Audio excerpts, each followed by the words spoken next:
Okay,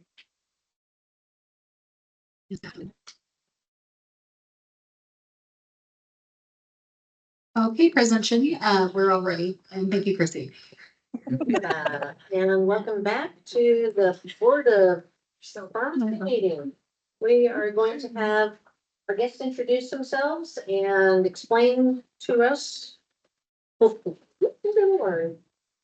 Hi, I'm Lex. This is Ruth. Thank you so much for having us.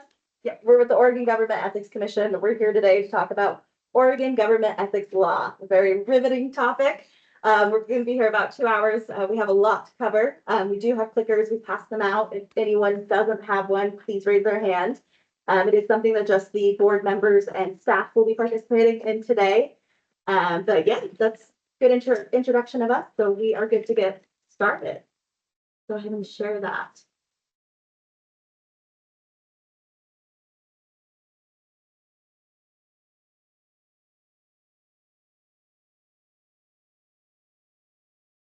All right.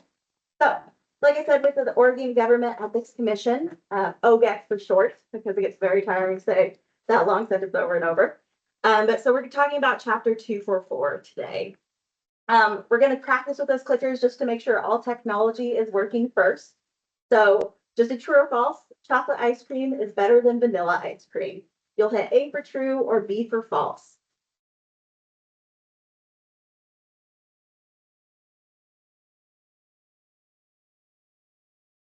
Is it showing an A or B on it?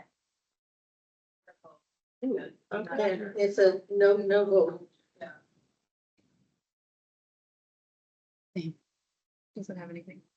Neither is what it says. Huh. Okay.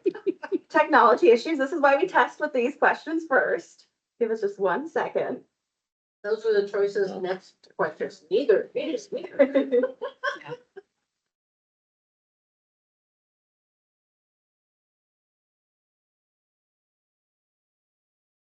Just checking our connection. Sorry about that.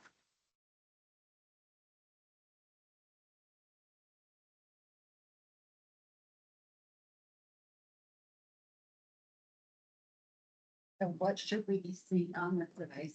It should show the A or B. But I'm curious, we'll write it, we'll see something. Yeah, it should show an A. Just. Start with a line of thought.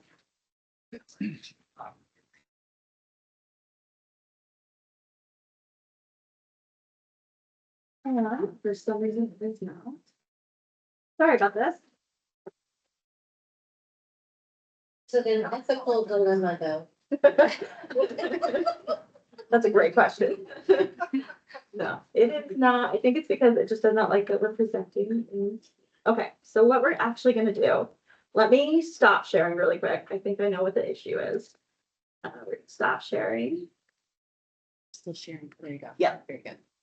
And we're just going to share the normal way because I think for some reason it's not liking sharing that way. So, actually, let's get. No, you're fine. Totally. It does, Teams does not like PowerPoint. Okay. All right, now we can see that. So let's go through. Okay, now hit A or B. Yeah. Yes, there we go. Everybody's working? Okay. Yeah, click it again and it should show what you choose, either A or B on it. There we go. You do it more than once to count them off. If you do it more than once, it'll change to the next selection for this one. So yes. Okay, so it looks like 14 is the number. So that's kind of the number we'll be looking for when we answer the next question. So let's see. Well, we just answered, we said true. Subjective question. Yeah. And then some of these questions will have multiple choices, meaning you can choose multiple answers.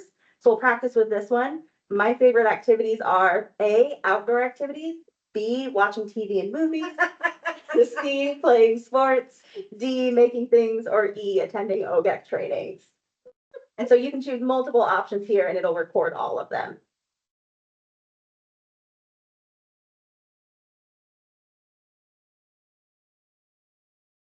Our count was 16. Okay. 9 board, rest are staff. Okay. Okay, we did it a little bit higher that time. Yeah. Okay, so looks like all the technology is working. Finally, we had a little bit of a hiccup there, but still we'll be using those throughout the presentation. But why we're really here and why ethics law is important is because it was made to safeguard the public trust. So Oregon ethics law was created in 1974, voted in by the public. 1974 was Watergate era, so public trust in government was not very high. So Oregon ethics law was created basically saying that it's every public official's responsibility to follow ethics law and comply with it. So it's our personal responsibility as public officials to comply. Now, a couple things to know. One, that this should not be a substitute for reviewing the specific statutes and rules. You should definitely take a look at those, read through them. And that two, it's not legal advice. Every situation has its own set of specific details. So you should definitely, if you have questions, contact us. We're open Monday through Friday, 8 to 5. We're happy to give advice. We just can't give advice on things that have already happened. One thing we cannot do. So please contact us before a potential violation occurs with your question. So I kind of went through this, but yeah, enacted by voters in 1974 was ethics law. That also then created the Citizen Commission. We're 9 members, and then our staff are 15. So the commission is the only one. They make the final decisions on violations and things. We have very good. We have meetings about every 6 weeks. They make all the decisions, and our staff just does everything else we need to do. Trainings like this. We have a training team, investigation team, and our admin staff. So that's why we're here today giving the training. Now, our jurisdiction, obviously 244, but we also have jurisdiction over lobby law. So that's lobbyists and their clients having to report expenditures, every quarter. And then public meetings law. We used to only have executive session provisions, but as of September of 2023, we now have all of public meetings law. We should have full trainings for that going live this fall. I'll talk a little bit about where you can sign up on our website for updates of that at the end of it. But okay, so we're gonna go back into using those clickers to see what we already know. So these questions are just gonna get a baseline of what you are aware of with ethics law. All answers are anonymous. We're not gonna go over the answers now. We'll go over them later when we recheck with each section. So really fun part, just clickers basically. So your spouse was recently hired by a pharmaceutical wholesaler, but does not work on pharmacy related projects. Would you have a conflict of interest if a licensing matter involving the wholesaler came before you? A, no, because your spouse was only recently hired. B, no, there is no conflict of interest because your spouse does not work on pharmacy related projects. C, yes, but only a potential conflict of interest. Or D, yes, this is an actual conflict because this is a business with which a relative is associated.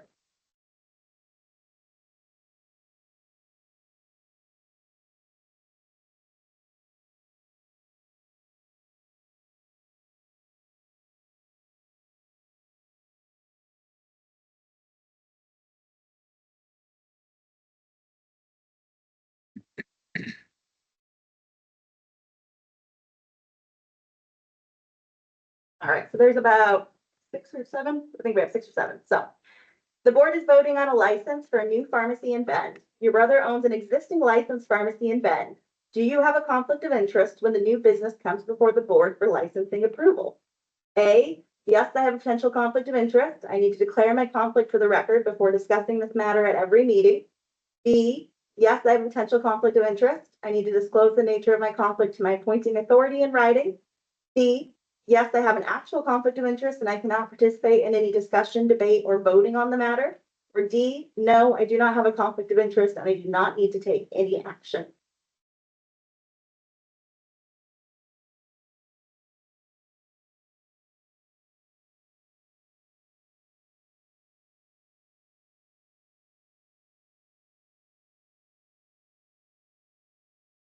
The board is voting on a license for a new pharmacy in Bend. Your brother owns an existing licensed pharmacy in Bend. So same situation as before. But now you contact the other board members to get them to vote no. Have you violated ethics law? A, no, this is the benefit of serving as a public official. B, no, because this is only a potential conflict of interest. It is not a use of office violation. C, yes, because you are using your position to avoid a financial detriment for your relative's business.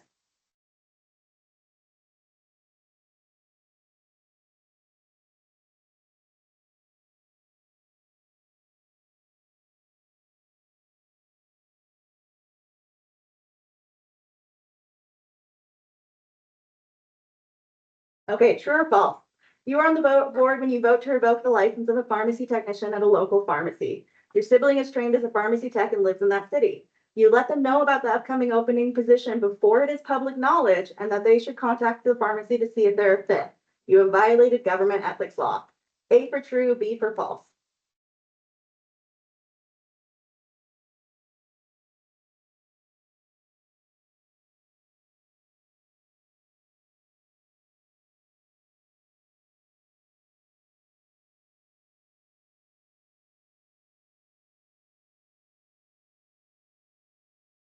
Okay, the Board of Pharmacy sends you to a pharmaceutical conference. You are also a paid vice president of a nonprofit healthcare provider.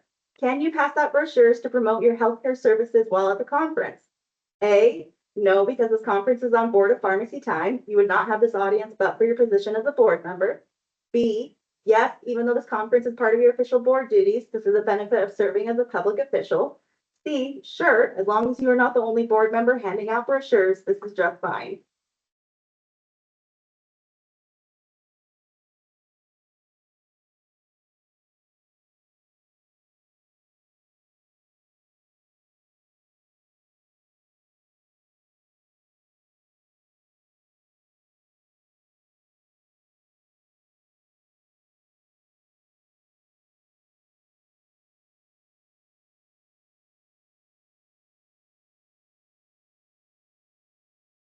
Okay, another true or false. As a board member, you voted to approve a license for a pharmacist. That pharmacist contacts you a month later to offer you a paid position with their research team. By accepting their job offer, you are violating ethics law. A for true, B for false.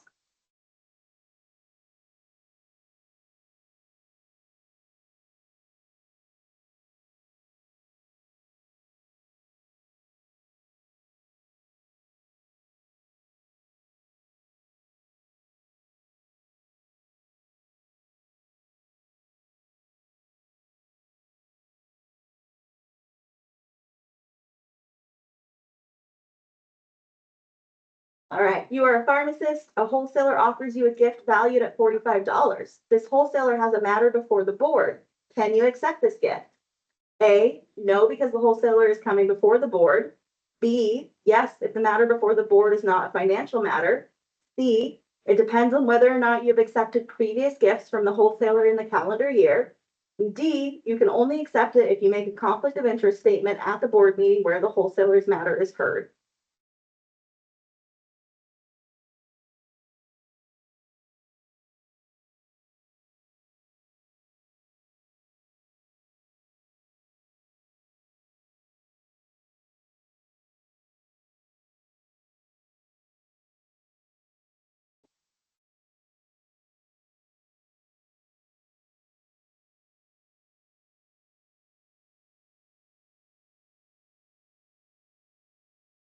Last question, you start a GoFundMe to pay for your dog's expensive vet bills. You post the fundraising campaign on your personal social media accounts only. As a public official, you can accept all of the donations to your fundraising campaign without violating ethics law. A for true, B for false.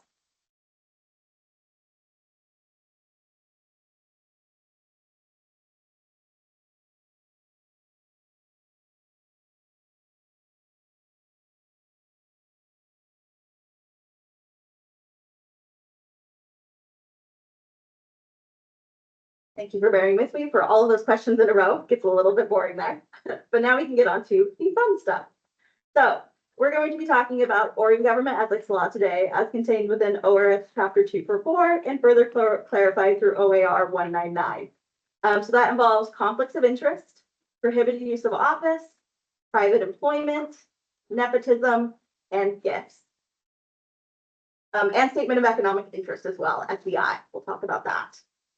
So first off, we'll start with definitions just because a lot of these statutes will have the same words over and over, so we need to know what they mean. First off is public official. So you are a public official if you serve the state of Oregon. This is regardless of whether you are compensated or not. There are about 260,000 public officials across the state of Oregon, many of whom are not compensated for their positions. So board members, volunteer firefighters, volunteer librarians, things like that, they are all public officials. If you serve the state of Oregon, work for a school district, anything like that, you are a public official. And that means, of course, that ethics law applies to you. Now, a lot of the statutes also apply to public officials. Oh, I skipped a slide. But this is important because, as we know, as a public official, the responsibility is on us to follow ethics law. And then oftentimes when we talk about public officials serving the state of Oregon, people realize they may be a public official in more than one role, whether they volunteer or do something else. So that can sometimes be eye-opening for them. But like I was saying, the statutes also apply to public officials' relatives, which when you first hear that, you're like, of course I know who my relatives are, right? Well, the statute is very specific on who it considers relatives. So it applies to your spouse, your children and stepchildren, your daughters and sons-in-law, your parents and step-parents, your siblings and step-siblings, and then those same relatives of your spouse's family. There are also 3 other criteria. So if you have a legal obligation to support them, so for example, if you divorce someone, but then you still are paying them alimony, they are considered a relative under ethics law. The other 2 criteria are if you have, if they are being provided benefits under your employment or you are being provided benefits under their employment. For example, if maybe you have foster children or grandkids that were maybe under your health care, they would then be considered relatives under ethics law. So, but obviously things like grandparents, aunts, cousins, they're not considered relatives when we're looking at ethics law. So the next one is some statutes, not all, we'll talk about that a little bit later, also apply to household members. Definition is pretty easy. Any person who lives in your home. So that could be roommates, cousins, grandchildren, best friends. Basically, if they live in your house, they're considered a household member.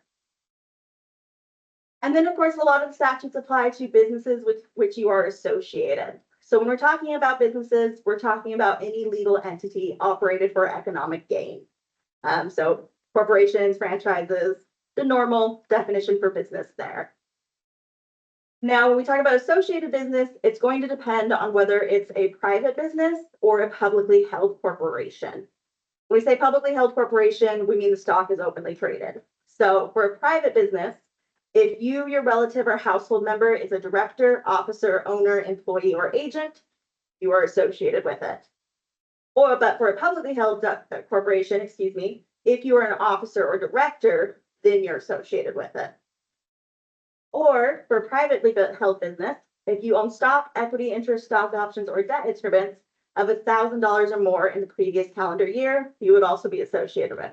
For publicly held, those same things, but that amount changes to $100,000.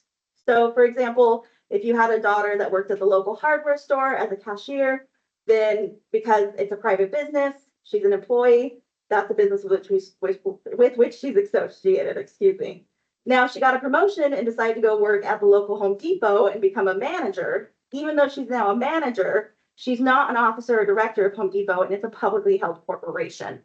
So that business is not one with which she's associated unless she ever hits the point where she has stock or equity interest of $100,000 or more. Now, because you do fill out an SEI here, there is one more caveat, and that's if you do list any source on that question 2, a source of income on your statement of economic interest that makes up more than 10% of your annual income, household income. Anything you list there is a business you're associated with. So even if it's outside of these bounds we just discussed, if it's listed on your SEI in that portion, it is also a business you're associated with. Some things that businesses are not, first off, is public bodies. So just by definition, public bodies, so things like school districts, government agencies, they're not ran for profit, so they're not considered businesses. Nonprofit corporations, 501(c)s are also not considered businesses so long as you're in an unpaid position. So if you're a board member that's not being paid by a nonprofit corporation, it's not a business you're associated with. However, if you're the marketing manager for a nonprofit corporation and you're being paid a salary, that is a business with which you're associated. So that's why you have to be really careful there, making sure if you're paid or unpaid, whether it's associated or not. So we can use our clickers here just to check in, make sure we understood. Your cousin is included in the law's definition of a relative. True or false?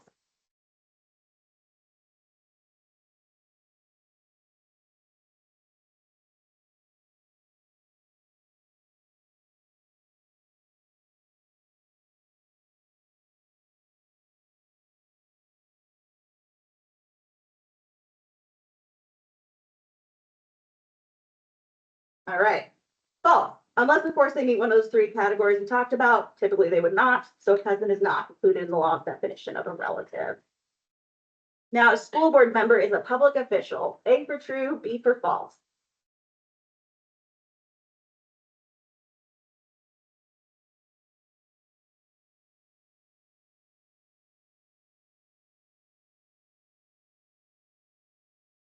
Okay. It's true. Again, they're serving the state of Oregon. They're serving a school district. They are a public official by definition. And last one, the nonprofit 501c you volunteer at is a business with which you are associated. True or false?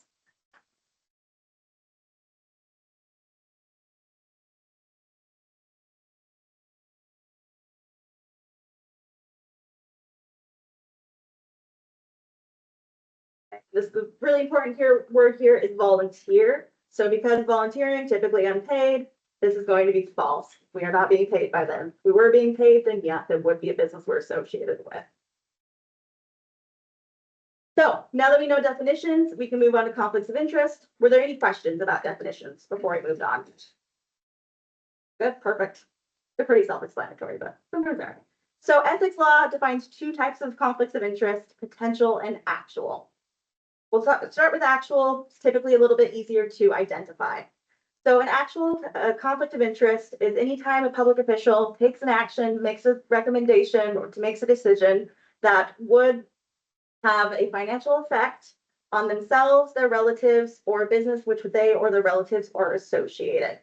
So here we can see that the biggest thing here is they would have a certain financial effect.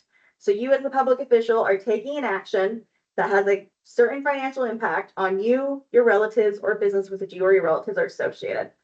So like I said before, conflicts of interest is actually a statute that does not apply to your household members. It's one of the only ones that doesn't. But really what we're looking for is that actual financial impact. So a great example of this would be if you as the board were voting on, let's say, voting on a penalty for a retail drugstore. Your father-in-law happened to own that drug retail store. You voting on that penalty is going to have a certain impact, certain financial impact. Your father-in-law is a relative by law, or by definition, excuse me. That's an actual conflict of interest there. Now, potential is anytime you as a public official take an action, make a decision, or make a recommendation that could have a financial impact on you yourself, excuse me, your relatives or business with you or your relatives are associated. So here, very similar, we really just changed that one word from would to could. So there's a possible financial effect. It's still only on us, our relatives, or a business associated with us or our relatives. So for example, we take kind of that same scenario, you're looking at drug retail outlets, your father-in-law owns one. Let's say instead you were looking at licensing requirements, changing those. Well, let's say your father-in-law store or drug retail outlet, excuse me, is already licensed, but maybe needing to renew soon. You're getting to that point, he doesn't need to renew right now, but these requirements could potentially change some of the cost of that. So you discussing it and voting on it has a possible financial effect on him. So that's going to be a potential conflict of interest.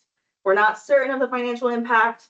We know it's potential there. So the potential conflict of interest, a little bit more drawn out there. That's why this one can sometimes be a little bit harder to identify. So let's say we have a conflict of interest or not here. The board is discussing approving a license for a 501c3 nonprofit. Your spouse works as a social worker for the nonprofit. Do you have a conflict of interest? A for true, B for false.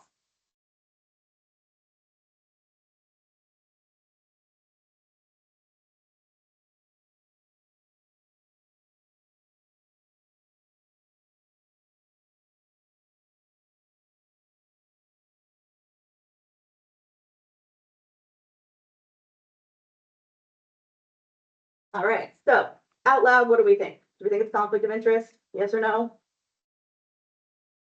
Yes, yep. It is because our spouse is working as a social worker, so they're being paid by that nonprofit. That means it's the business with which we're associated. We are taking an action that would have a financial impact on them. It's definitely a conflict of interest there. So what if we change that up though and say that our spouse is only serving on the board of that nonprofit? We're going to say it's an unpaid position. Do we still have that conflict of interest? A for true, B for false.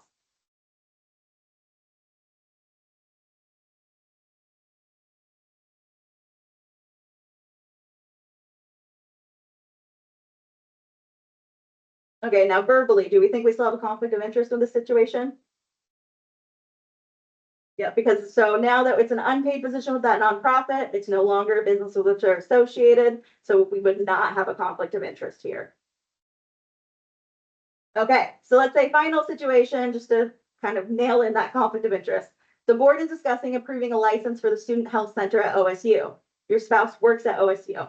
Do you have a conflict of interest? A for true, B for false.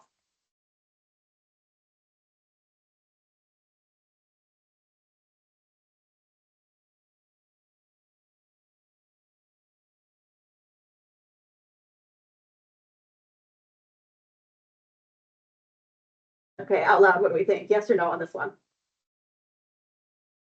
No, while it seems yes because they're being in a paid position, it's actually no because OSU is a public body. It's a school, so that again is not a business with which they're associated. So you are missing that third final part of a conflict of interest. So it is false here.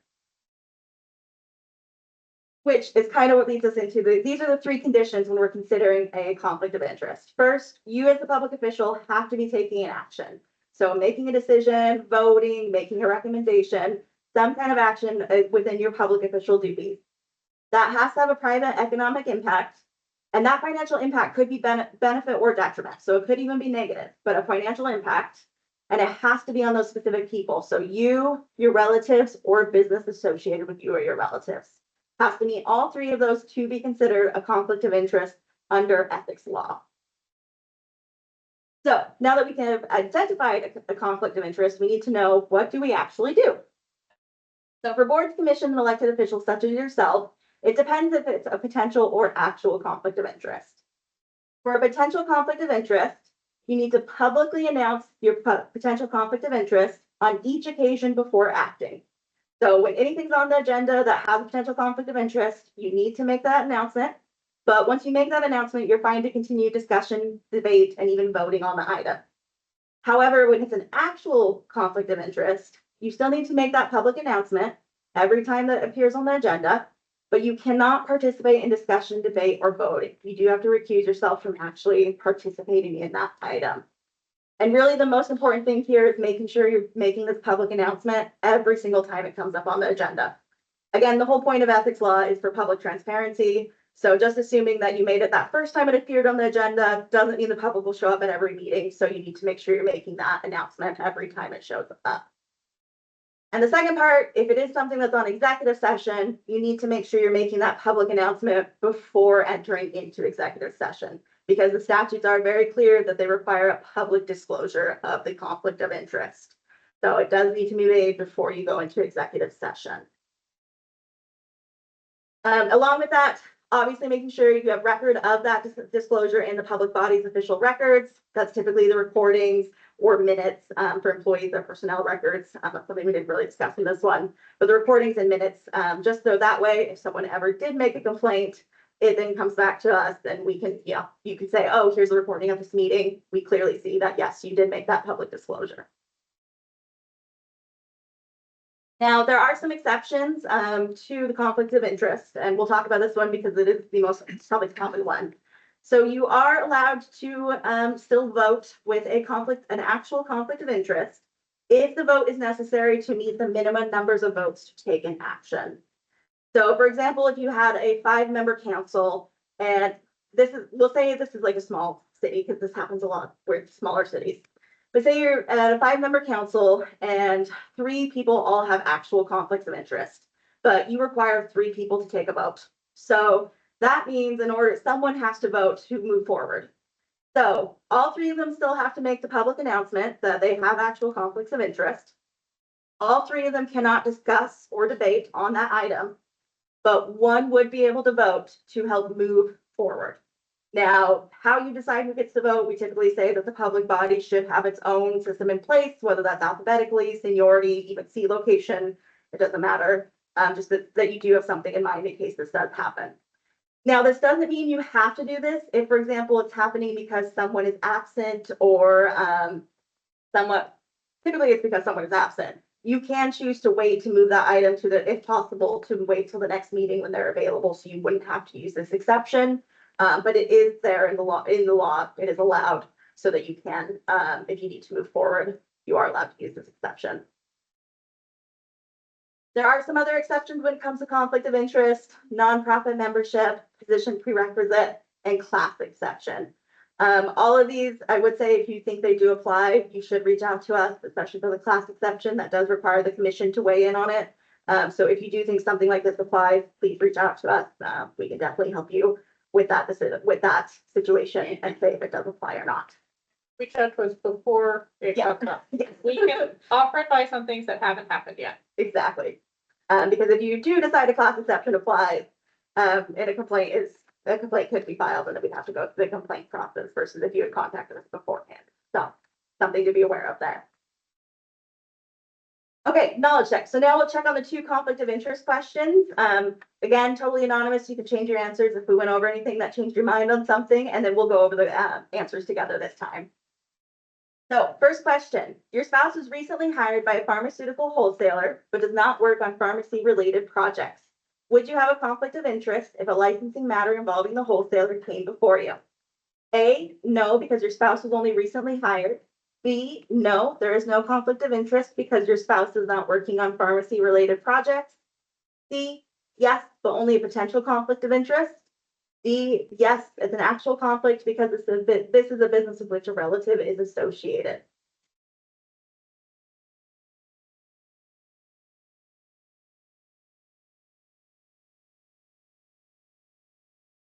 Okay, verbally, what are we thinking is the answer? Yes, yep. It is a business with which a relative is associated because they're being paid, they're working there. So even if they aren't working on pharmacy related projects or because they're only recently hired, it's still an actual conflict. All right, the board is voting on a license for a new pharmacy in Bend. Your brother owns an existing licensed pharmacy in Bend. Do you have a conflict of interest when the new business comes before the board for licensing approval? A, yes, I have a potential conflict of interest. I need to state the conflict of interest for the record before discussing this matter at every meeting. B, yes, I have a potential conflict of interest. I need to disclose the nature of my conflict to my appointing authority in writing. C, yes, I have an actual conflict of interest. I need to state it at every meeting, and I can't participate in any discussion, debate, or voting. Or D, no, I do not have a conflict of interest, and I do not need to take any action.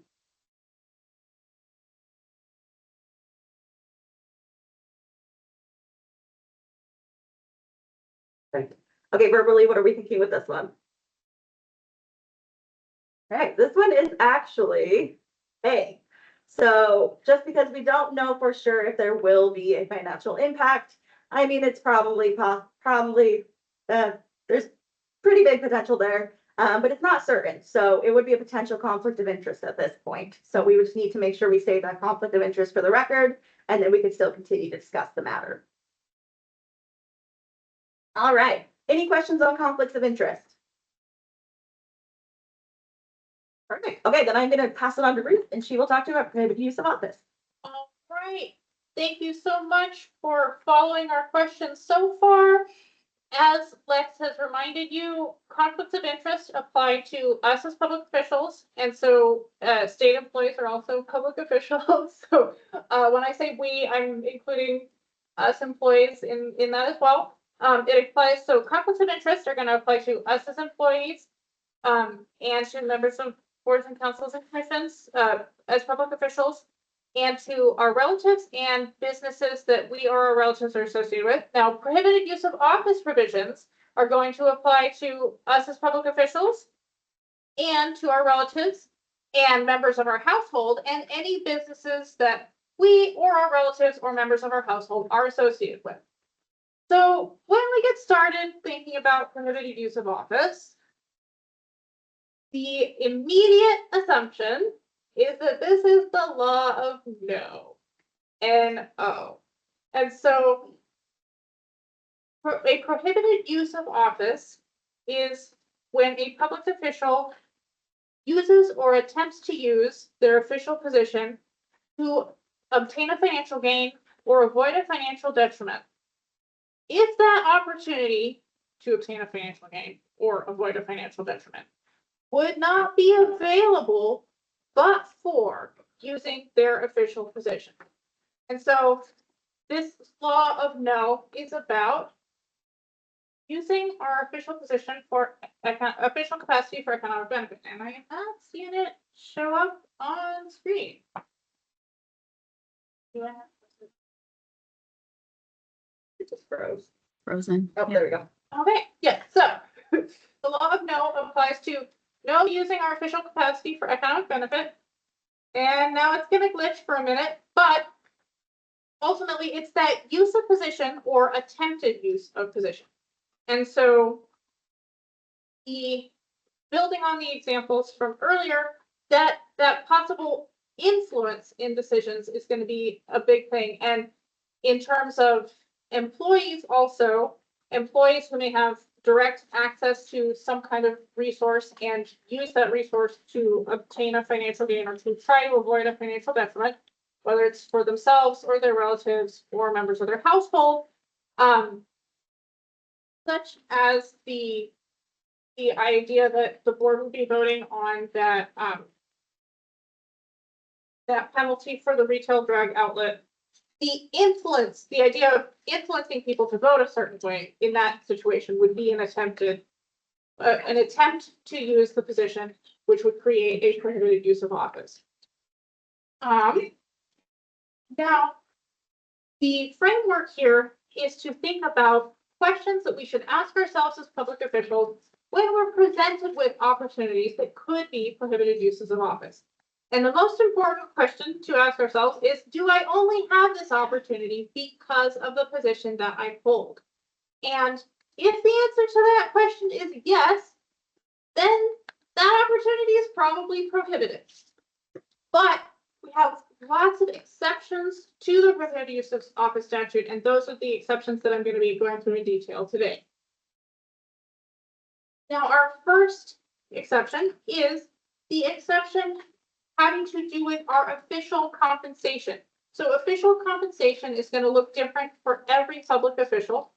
For employees, often that would include anything that is in the written policy that is in our employment contract or a union contract. So that can include our health care and our salary.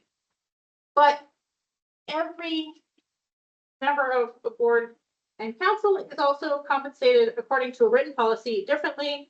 And that what is in the written policy as official compensation will be something that we as public officials can accept. Now, reimbursements are an exception to this statute, and that reimbursement would be anything related to the expenses that we have already paid while we're serving the public body on official business, including our parking and taking trainings, paying for trainings, taking training reimbursement for stuff like that. Now, this is an exciting one. The honorarium exception. Now, what the heck is an honorarium? Well, it has to be a surprise under the law. It has to be a surprise of the public official rendering a service. I'll do your sound next. Thank you. Excellent sound effect. It has to be a surprise for the public official to have rendered a service, and at the in particular, if a judge is asked to chair a mock trial competition, and at the end, people come up and give you a card and some flowers, and the card has a $25 gift card in it, and it was a total surprise. You didn't know about that. There is a $50 limit on these honorariums, and there are some agencies with more restrictive policies. For example, at the Oregon Government Ethics Commission, there's a more restrictive policy in place that means that we cannot accept an honorarium. But that law, that honorarium, those surprises are allowed $50 limit. Also, this one very exciting exception, awards for professional achievement as public officials. Now, awards for professional achievement are really big news because they have stipends, they have funds attached to them for that direct professional achievement. And the big examples, of course, would be national or international or regional big awards, like the Nobel Prize, which I've heard also includes free parking at some universities. And you could accept it under this exception. So again, it has to be for our professional achievement and in the direct recognition of our, I think I'm missing a word here, Lex. Just has to be unsolicited too. That's right. Yep. Yeah, we can't ask for it, but we can accept it. Now, we also have an exception for legal expense trust fund contributions. And legal expense trust fund has to do with the dealing with legal expenses that are incurred while doing our official business as a public official. This is a very specialized part of the statute. We only have a few people who use this, and it has to be set up with the Oregon Government Ethics Commission ahead of time. So if this is coming up, please get in touch with us as soon as you can. Now, we have a little checkup on some scenarios. Let's take a look and see which of these things we think might be prohibited uses of office. You can choose on your clicker the number, choose the number, and we're gonna talk a little bit about each of these, but I am gonna read them out loud. So number 1 is using Board of Pharmacy meeting space for your company staff meetings. Number 2, accepting an award for your professional achievement with the board. Number 3, using your board issued tablet to answer emails for your personal business. Or number 4, accepting a $25 gift card for being a speaker at an event. Okay, and number 4 is a surprise. And this is when you could choose multiple if you think multiple are violations. Right.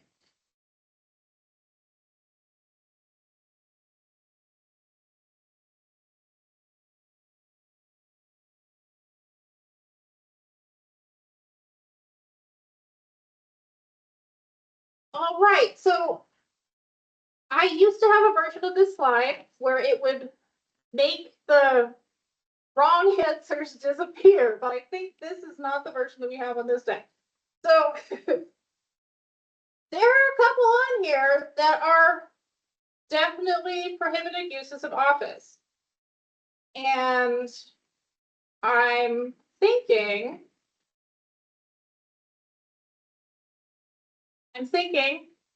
is there a way to show it on here? I don't think so. Okay, so number 1, what do we think? Would that be a prohibited use of our office? Yes. Yes, it would. Wouldn't have access to that space but for the official position. Now, number 2, accepting award for a professional achievement. Again, that one's allowed. If it's only if it's in the local present comes with free parking in certain universities. And so that brings us to number 3, using your board issued tablet to answer emails for your personal business. So that one is a violation. It is part of the law of no. And then number 4, accepting a $25 gift card for being a speaker at an event. It's a surprise. It's a surprise. It's a surprise. That's an honorarium. Excellent. So now we are so ready to review the questions that we talked about earlier. So if the board is voting on a license for a new pharmacy in Bend and your brother owns an existing licensed pharmacy in Bend, you contact the other board members to get them to vote no. Have you violated ethics law?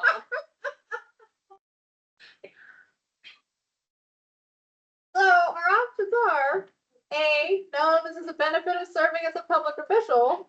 B, no, because this is only a potential conflict of interest. It is not a use of office violation.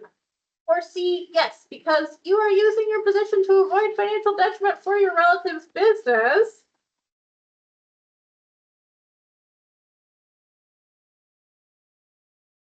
And I heard some laughing, so I feel like we're gonna have some good answers here.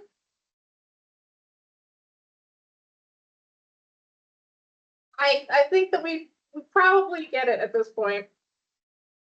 That this is a violation, using the position to avoid financial benefit for the relative's business. Now this one's a true or false. You are on the board when you vote to revoke the license of a pharmacy technician at a local pharmacy. Your sibling is trained as a pharmacy tech and lives in that city. You let them know about the upcoming open position before it is public knowledge, and that they should contact the pharmacy to see if they're a fit. You have violated government ethics law. A for true, B for false.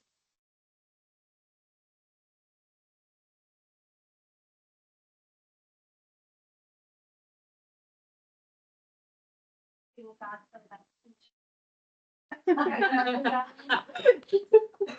have to remember the prohibited use of office definition also says attempt. So. Ah.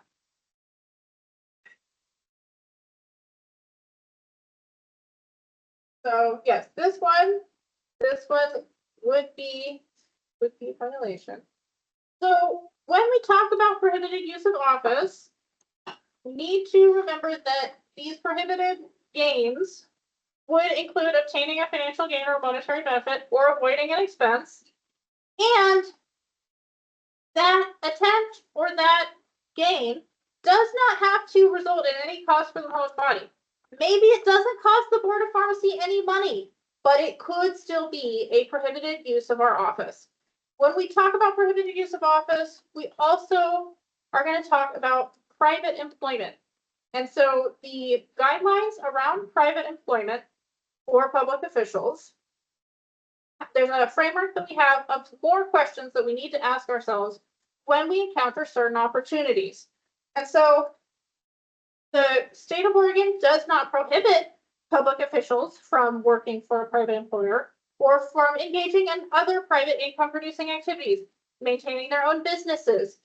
But these guidelines that are in place also mean that when it comes to some opportunities of accepting employment offers, there are some questions that we need to ask ourselves as public officials. And those questions that we need to ask ourselves in order to determine that we're complying with ethics law. The first question that I would guide people to ask themselves is, did I do anything in my official position to create this opportunity? Did I do anything in my position to create this opportunity? And then the second question is, do they only know me because I hold this public position? And there's another way to express this, but we'll review that. So those two questions, think about asking yourself those two questions when potentially accepting private employment. And we have guidelines about future employment. We may not trade an official action, whether that is a vote or a decision, for the promise of future employment because we voted that certain way. We must not use our position to create an opportunity. And this position cannot be available to us only because of that position that we hold. Now, our expertise and our knowledge is ours to carry with us through all of the positions that we hold. But there will be situations where someone only knows to reach out to you because they only would have encountered you in your public position role. So the important thing is to ensure that clear distinction between the public body's time and the time of our private enterprise, whether that is our business, our private employer. That means also, as public officials and former public officials, we may not use confidential information that is obtained in the course of holding our public position. We have another statute that is about contracts specifically, and that rule is that contracts that are authorized by a public official or public body, so contracts that are authorized, we cannot work under those same contracts for a period of 2 years. I don't know if that's going to show up on this slide. Now, authorization, the thought about authorization is that people often think it only means signing a contract, but authorizing means playing a significant role under this statute. And so significant roles could include serving on a selection committee, executing a contract, recommending approval, selecting the contractors, or signing the contract. So those significant roles, any of those significant roles would also be limited from working under that contract for a period of 2 years. And this is, again, the kind of thing where if you find yourself in a situation and you want to help before making a decision, you can reach out to us. Now, again, the guidelines for private employment are going to be that we use no government body time, we use no government body resources, we take no official action that could financially impact our private enterprise, we use no confidential information that is obtained in the course of our public position, and we disclose all our conflicts of interest. And we've got a couple questions to review that topic. So in the event that the Board of Pharmacy sends you to a pharmaceutical conference, and you are also a paid vice president of a nonprofit healthcare provider, can you pass out brochures to promote your healthcare services while you're at this conference? And our options are A, no, because this conference is on Board of Pharmacy time. You would not have this audience, but for your position as board member. B, yes, even though this conference is part of your official board duties, this is a benefit of serving as a public official. Or C, sure, as long as you are not the only board member handing out brochures, this is just fine.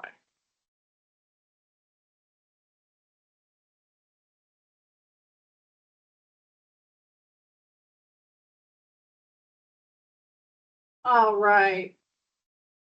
So this conference is on Board of Pharmacy time. We've got to maintain that separation between our private enterprise and our public position. And then, as a board member, we voted to approve a license for a pharmacist, and that pharmacist contacts you a month later to offer you a paid position with their research team. By accepting their job offer, you are violating ethics law. A for true, B for false.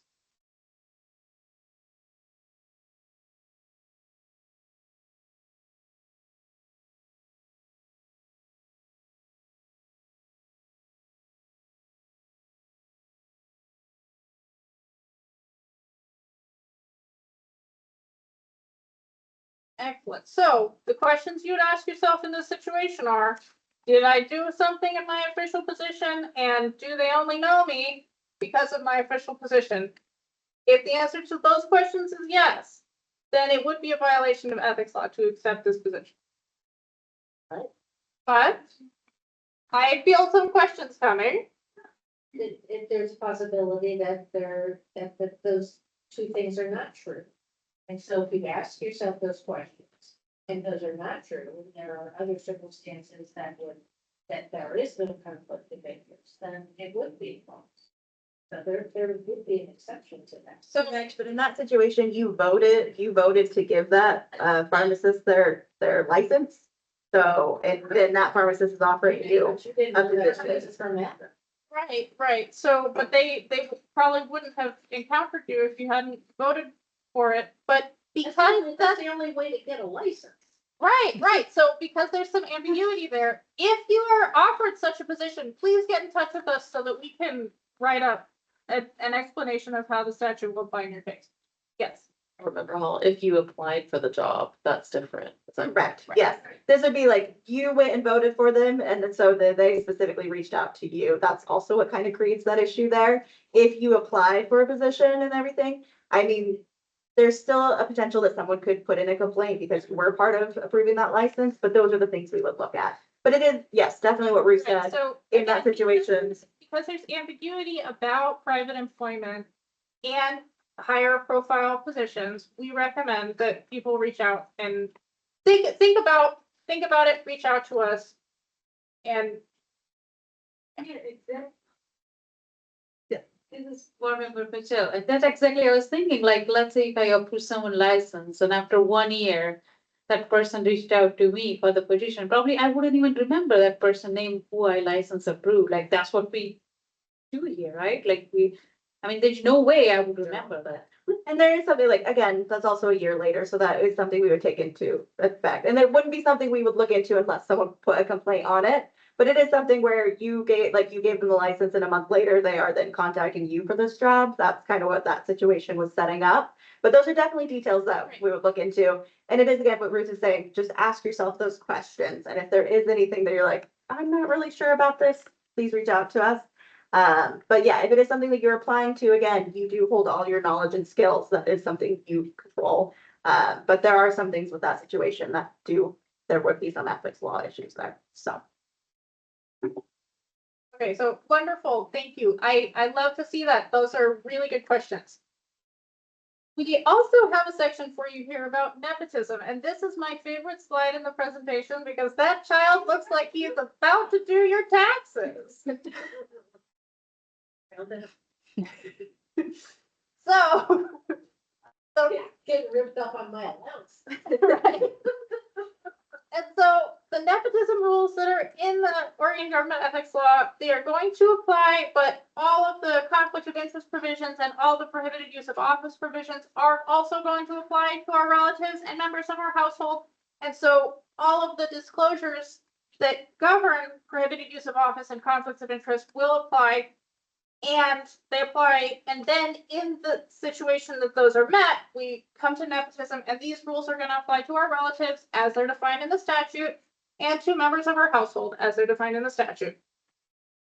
So, nepotism rules are that a public official may not appoint or employ or promote, discharge, fire, or demote their relative or member of their household, and nor may that public official participate in any interview or discussion or debate to appoint or employ, promote, discharge, fire, or demote their relative or member of their household. Now, there is also clarification that public officials may not directly supervise their relatives or members of their household unless the public body has a specific policy that describes a situation where that supervision may occur. There is an exception for unpaid volunteers, and the situation for unpaid volunteers is going to be in situations like what is described on the slide, where we see people are picking up litter, they're helping out with the science fair, working in the community garden, or working as a crossing guard. This does not apply to unpaid volunteers who are serving on boards and commissions and councils. But in situations like the community garden, the litter pickup, public officials may supervise and participate in personnel action for their relatives and members of their household.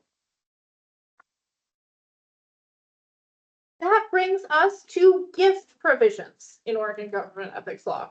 Now, gift provisions includes another definition that we present at the beginning of our section here.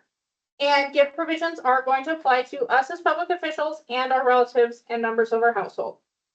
Now, what is a gift? In the law, a gift is going to be something of economic value. It is given without equivalent payment. It's being given to a public official or their relative or member of their household, and it is not being offered to others who are not public officials or their relatives or members of their household on those same terms and conditions. Now, when those four conditions are met, that's going to be a gift. And that means we need to talk about what isn't a gift. Now, anything that's part of our official compensation package as public officials would not be considered a gift. And anything that is available to the public all alike on the same terms and conditions. Like the Arby's mailer that used to be sent to everyone in my zip code, but it isn't anymore, was not a gift. And then other things that are available to the public, if they're available to everyone on the same terms and conditions, chances are it's not going to be a gift. That's going to come back in our examples today, because here is a situation you might find yourself in if your public body is sending you to a conference and the attendees of the event consist of colleagues, stakeholders, vendors, and members of the general public, and a vendor at this event is handing out a free swag bag. Here are the conditions we're thinking about. It has some economic value. I know people often point out to me the economic value is not very high, but it has economic value. It's being given to us as public officials. It's being offered without equivalent payment. And here's our fourth condition. Fourth condition for it to be a gift is it's offered only to public officials on these terms. Now, who is at this conference? Members of the public are at this conference, so that means it does not fit the definition of a gift. Get the slide. Indeed. So, now, what if your agency is sending you to a conference and the attendees of this event consist of public officials? And now, a vendor at the event is handing out a free swag bag. And that means that this conference, this is a gift. So that's why those conditions are important for us to think about. And now that we know that something is a gift, we have to ask ourselves some more questions to figure out if we can accept a gift based on the situation. So, questions we need to ask ourselves are, who is the source of this gift? Does this source have any legislative or administrative interest that is distinct from the general public? And what is the value of this gift? And it's important to ask ourselves these questions because government ethics law has some restrictions on the value of gifts that public officials can accept in certain situations. So now that we know these questions, who is the source? That's the first question we're going to talk about here. So, gift source. The source of a gift is going to be the ultimate payer of the expense. And at conferences, that may not always be very clear. Because as public officials, it's our individual responsibility to know the identity of that source. The burden is on us as public officials as we receive that gift. It's not on the giver of the gift. And, sorry. Okay, so just to return to this again, so this means that if someone goes to a raffle at a conference and a prize comes from that raffle, how do you know who ultimately paid for that prize? And finding out who paid for that prize is the individual burden on us as public officials. And the value of that prize could be something that we could also talk about, because why is it so important for us to know who the source of a gift is? To know the identity of that source? We need to know if that source has a legislative or administrative interest in what we do as a public official. And if that source has an economic interest in our decisions and actions and votes. Now, a legislative or administrative interest is going to mean that that source has a direct economic interest. Their economic interest is in the effects of our decisions and votes, and this economic interest is distinct from the general public. Lex, can you help me out a little bit here on this one? Yeah, so in this case, it's going to definitely be pharmacists, farm techs, people that are looking for licensing from your board, anybody that has that legislative or administrative interest in the decisions and votes that you decide on. So this is where it also differs for every public official, and why it's very important that when you do go to a conference or you are being offered a gift, you go through this analysis, because every public official kind of has different duties. Luckily, where you all are on the same board, you kind of have the same analysis going on.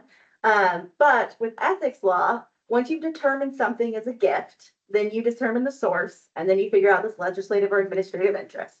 If they don't have legislative or administrative interest, ethics law then says you can accept a gift of any value. So if they don't have that legislative or administrative interest, you're fine to accept that gift. However, if they do have legislative or administrative interest, you can still accept some gifts, but there are some constraints on it. So there's gift limit. So you can only accept $50 from a single source in a calendar year that has a legislative or administrative interest in you. Now, that can be $5 $10 gifts. It can be one $50 gift. Maybe someone takes you out to lunch 2 times. Like, that is okay. It just, again, cannot exceed $50 from a single source in a calendar year. And so that's where it's really important, and why we need to know who the source is. And so this is why sometimes we'll get asked questions about anonymous donations or anonymous gifts. We as public officials cannot accept anonymous gifts. So if you do get anonymous gift, you have the choice, you can donate it to your public body, to the board itself to decide what to do with it, or to donate it to a shelter or something like that, you can take like the receipts, the tax receipt. You just cannot take the tax benefit from it because that would still be getting a benefit from the gift. So make sure you don't do that. But that would be a way to track that you did not accept the gift, you did donate it. So that's why you cannot accept anonymous gifts. And then yes, just making sure if you do accept those gifts, you do keep track of that because again, you cannot exceed $50 from a single source in a calendar year. One way we tend to, oh, we actually did not put that slide in. But so there are, of course, some gift exceptions. Of course, it's ethics law, there's always exceptions in the government. So there are some things that are excluded from the gift definition that would, of course, be considered a gift, but if they meet these definitions, then they're just excluded and they can be accepted without limit. There are actually 16 exceptions within the definitions of gifts.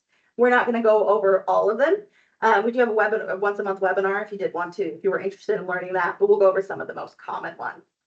So gifts from your relatives and household members as defined by ethics law are allowed to be accepted without limit.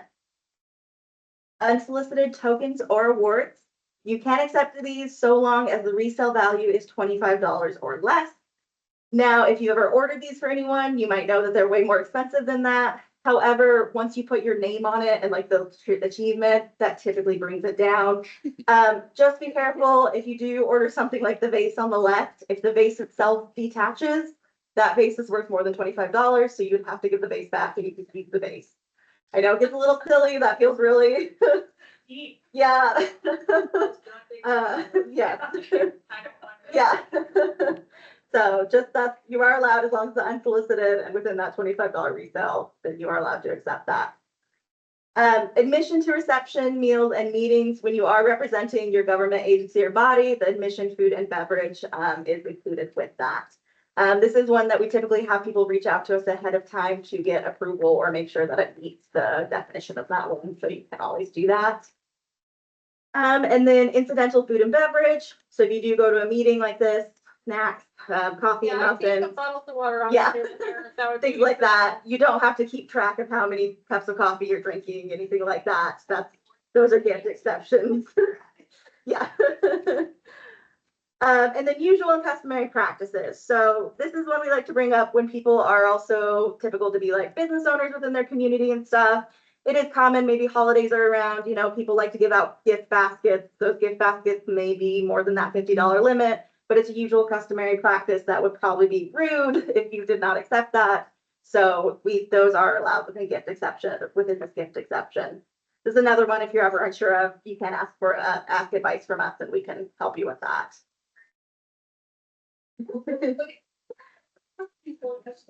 So what questions do we need to ask ourselves to know if it's a gift? Remember kind of the definitions we're looking for.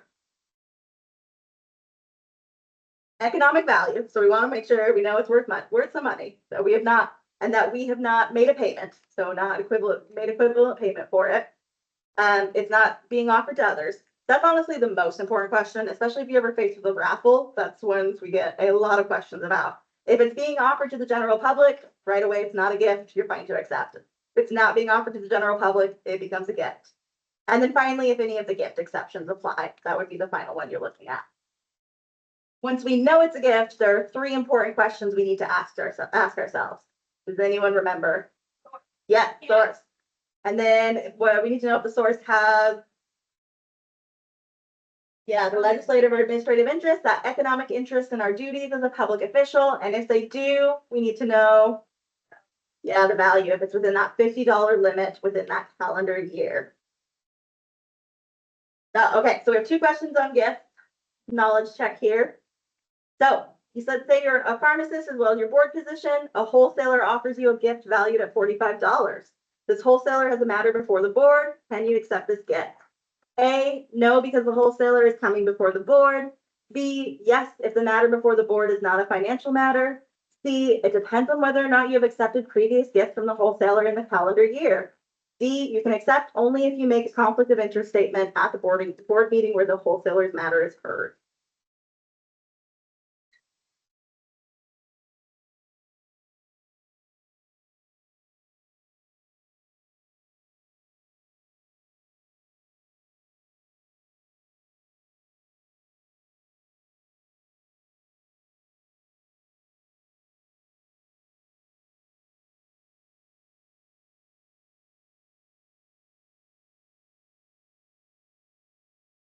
Okay, what are we thinking out loud? Thoughts?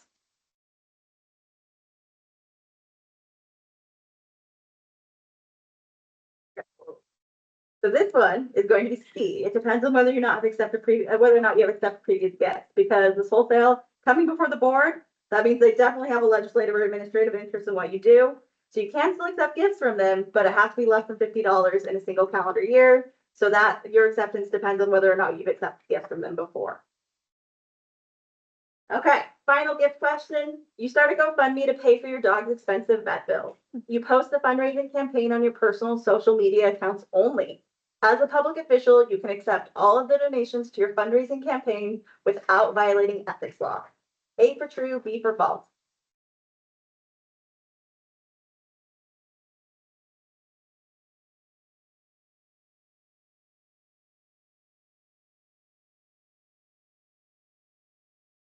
Okay, what are we thinking? True, false? All is a big. Yeah. It is false because we cannot accept any anonymous donations, and we can't accept anything from $50 from a source of legislative or administrative interest. And even if we're sharing it only on our personal social media accounts, we're still a public official, and people can still find our social media accounts and donate that to those. So we just have to be aware of those if we are accepting donations, to be aware of that. So. Okay, now we're going to talk kind of quickly about the Statement of Economic Interest, SEI. Likely already had to do that this year, but I know we have some new board members, so this will be something you'll get to do next year. So the Statement of Economic Interest is required for certain public officials. I think the number is about 3,000-ish. About almost 6,000. Oh, 6,000. I'm wait, never mind. Don't listen to me. 6,000. So it's about sharing basically your financial sources. If you are a public official that has to make financial decisions, it's just another way to, again, public trust, public transparency, showing the financial sources you may have. It's due annually every year on March 15th or April 15th, excuse me. It opens March 15th. We'll talk about those dates. And it's done electronically on our electronic filing system known as EFS.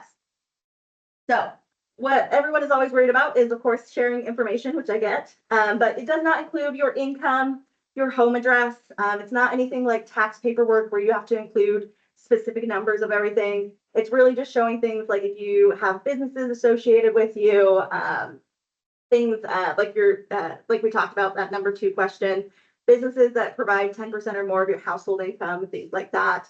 If you did accept honorarium or any travel expenses, those will be numbers you share. But you're not having to share everything because these do become public records once you share them. Again, it's about public trust, but it's just to show any financial connections you have. So, but there are resources. So we have trainings on it. It opens up March 15th. It's due April 15th. So we do a lot to try to help prepare. We'll have a jurisdictional contact. We call them JCs. They will set up everything. Give us all your emails, make sure your contact information is set up by February 15th. So you'll get a lot of emails from us in the month before, leading up to it, letting you know that this is due. Because there are some, if you don't get it done on time, since it is a statutory requirement, there are some fees with that. So you do want to make sure you're getting it turned in. But on top of that, we also have a written guide we put out. We do some videos, and of course, all the information on our website. And like I said, your JC as well. Yeah, call it on the phone. Yeah, question. So I did want to use your one number 4. Mm-hmm. Do I have to do 2, 5 things? No, that's the good thing. If you have multiple positions, you only have to create one SEI. So it does track that. It'll just show both of your positions. But it is an annual thing. So, but what's really cool is, so if you did it last year, this next year, it'll pull everything. It's just, will ask you if, has anything changed? Please review this. It'll save all that information, but you only have to fill out one SEI, even if you have multiple positions. And I'll just say, Lex, Executive Director Fox here. So for the Board of Pharmacy, as it states right now, statutorily, the board members are not required to do SEI based on the statute to date. That may change in the future. Okay, perfect. It will be required. Perfect, thank you. Something to be good to know about. So we have went over a lot of information today. Does anyone remember all the areas we talked about? Yes, SEI is the most recent one. Yes. Yes. Yeah. Conflicts of interest, yeah. Nepotism, I heard that one. And prohibited use of office, yeah, okay, so we got all of them, and private employment, which is prohibited use of office. So, talking about all of those, a lot of information. And again, we don't expect you to remember everything, just to know that if these things come up, kind of get that little spidey sense going on, saying, hey, this is ethics law related, I should probably contact OGEC if I have any questions. So, but I do want to talk a little bit about our complaints process, just because sometimes that does happen. So to know about that. So with complaints, we first off do not accept anonymous complaints. We do require all our complaints to be signed. So once they are submitted to us, if they are within our jurisdiction, we do have to open them by statute. It goes into preliminary review. That's about a 60-day stage. Our investigators compile a report, and then they show it to the commission. The commission decides whether or not there's enough evidence to go towards investigation or to dismiss it. If it goes into investigation, that's about a 180-day period. And then finally, the commission gets to decide whether or not a violation occurred. The commission is the only one that gets to decide whether or not a violation occurred. If they do decide a violation occurred, there may be sanctions. As you can see, there are some pretty big numbers up there.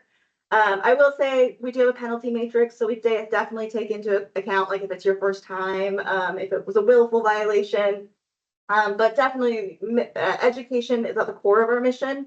So you do a lot of times see letters of education or training requirements and things like that. So just something to keep in mind, but definitely, I know I've said it so many times, before it gets to this point, please contact us for advice or to ask a question. You can call us, email us. You come in, we're in Salem. If you wanted to come in person, we do that as well. But we have different levels of advice. They all come with safe harbor protection. So if you do listen to our advice, you have to listen. You have to actually follow the advice. Like we'll put that out. So if you do ask us for advice, you follow that advice, and someone did put a complaint, you would have safe harbor protection from that. So, and we do have different levels. You can get informal advice, signed letter by our executive director, staff advisory opinion, or commission advisory opinion. But just again, we cannot give advice on things that have already happened. That's our only kind of area there that we can't go into. So, and then of course, we also have our website. That's a great resource, especially if you're not sure you want to call or contact us yet. We have our public records lookup. We do have a public official. That has our guide for public officials. It has some handouts on conflicts of interest, gifts, all kinds of things there. It's a really great resource to follow up with. We'll send an email to you. I know you guys signed our check-in sheet, excuse me. But we'll send a follow-up email that has links to some of those so you can have those on hand. But then public meetings law, like I said, if you want any updates on that, that's a great place to go. We'll be sending up updates as we get ready in the fall for those. And then advice, any advice we've already issued is there on the website. You can go find that. So if there is something you're looking into and don't want to call us quite yet, definitely go ahead and look there. But that's just our information, just our normal email, phone number, and our website. And of course, you can contact the training team. We do have business cards. Wow, I just forgot the word. Business cards with us today if you wanted to come up and talk to us. But other than that, we are done with our presentation. So if you have any questions, yeah. Executive Director Fox and Lex, can you opine on the new powers that Ethics Commission has now as of the new law went through? You're in rulemaking that will be out later this year, and specifically on the piece, if you are sanctioned, whether that sanction is as a board member or individually. So I can talk a little bit about that. Yeah. And also I'll just add too, and also if you're sanctioned, can you come to AAG Hunt and use the state resources there, or do you have to get your own attorney if you can opine on that? That one I might have to follow up with because I might have to check with our executive director just because some of this is new. So yeah, I will just say we are in the rulemaking process for public meetings law because before we did only have executive session provision. If anyone wants to be a part of that, we are having the public hearing on August 23rd at 9 a.m. And we are accepting public comment on that till September 3rd at 5 p.m. So just an FYI there.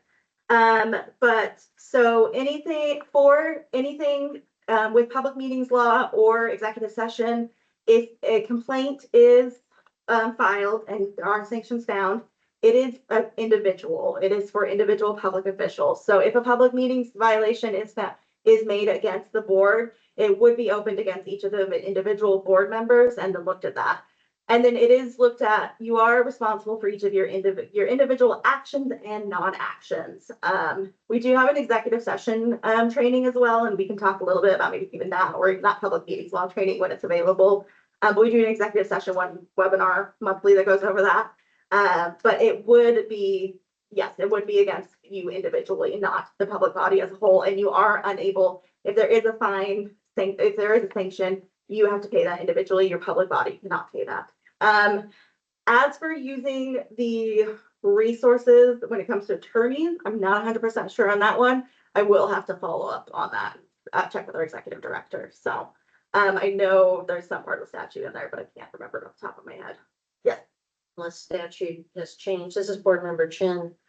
Some of the board members are new and might not have heard this story, but as the previous president of the Board of Nursing, we had an executive session ethics complaint by a licensee, but it wasn't to the board. It wasn't a complaint to the board. It was or about the board. It was a complaint specifically about each board member.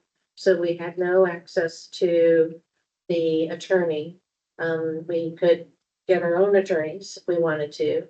And the only thing that was wrong in our executive session is that when I read the script that I'm provided by the board staff, I didn't have the little F and the capital L in parentheses.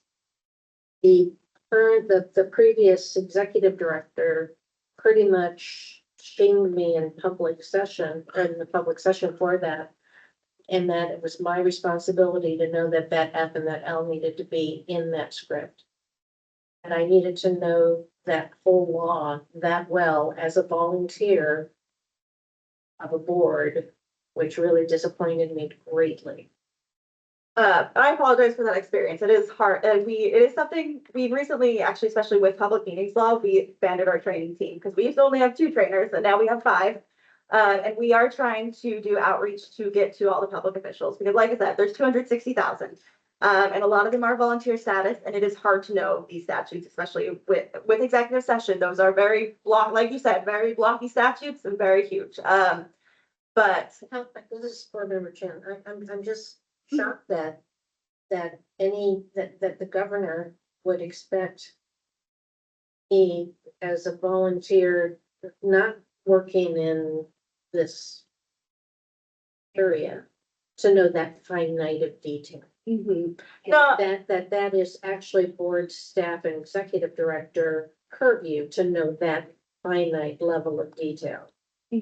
No, and that's definitely good feedback. And it is hard because when you become a public official, like we say, that individual responsibility to comply, but then knowing all that you have to comply with, it is that how do you get that knowledge? And that's why we're trying to work with all the public bodies and do this outreach to make sure they are aware of that.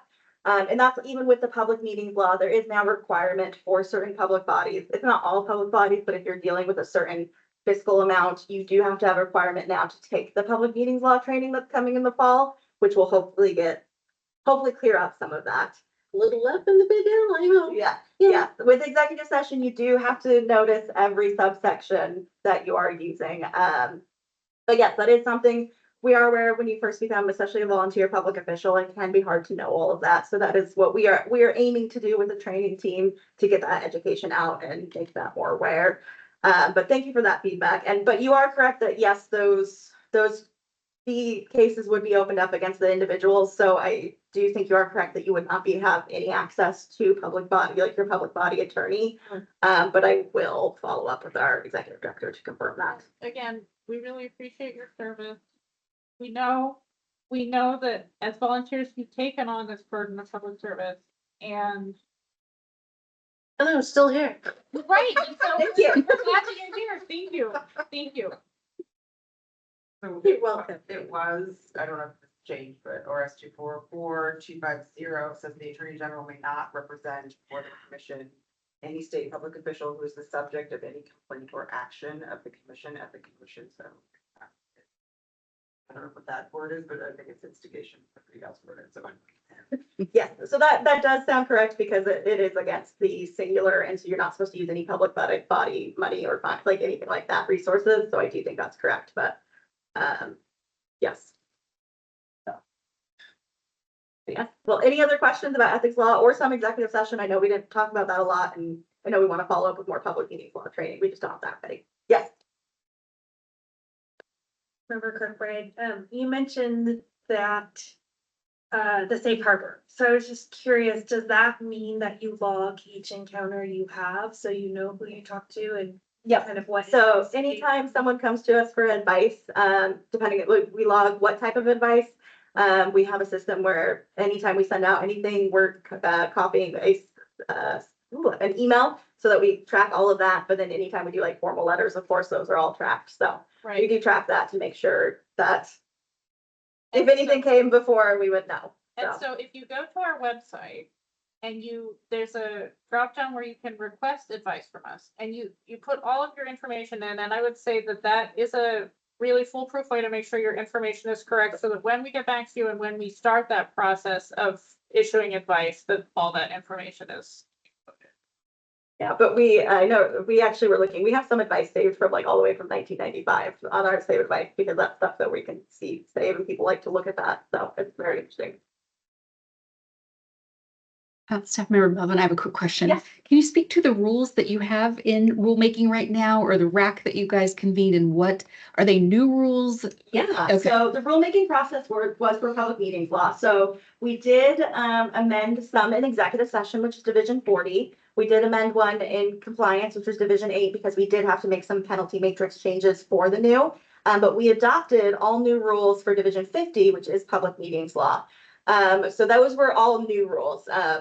I don't know the exact number. I want to say about 20 or so. But those were all new to provide clarification because we are taking on all of public meetings law. So this is an entire new area. I mean, we did have executive session, but that is kind of its own little thing. So we took on all of those.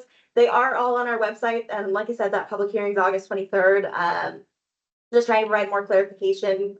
So if you have any thoughts on those, whether it's executive session or public meetings law in general, we'd love to hear it. Thank you. Follow-up question. Yeah. Is there anything in that set of rules, I haven't looked at them, about social media and where, it's a hot topic, you have multiple people commenting on things on social media? Is that a public meeting all of a sudden? We don't have anything about social media specifically. If we do, when we are talking about public meetings between board members or board council members, things like that, we do talk about using electronic means. So that would be if your board members are on social media and communicating, you do have to be careful there because that could be electronic means. So if you do want to put input and want more clarification there, definitely either attend the public hearing or at least look at our proposed rules and submit public comment to give us more information on that. So I think that would be helpful.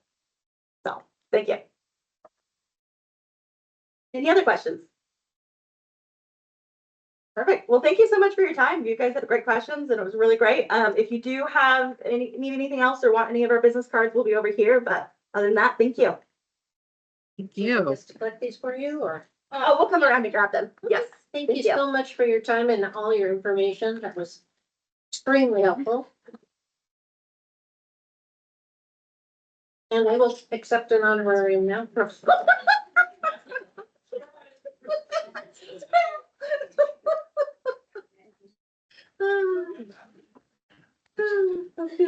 So, we should not finish our agenda prior to lunch, so I'd like to move forward with,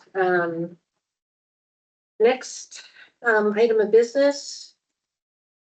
We need to take a break at all, or are we good for the moving ahead?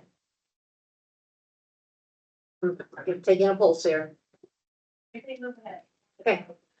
Right, conferences and meetings. The NAPB District 678 meeting is in October 20 through 24th in Albuquerque, New Mexico.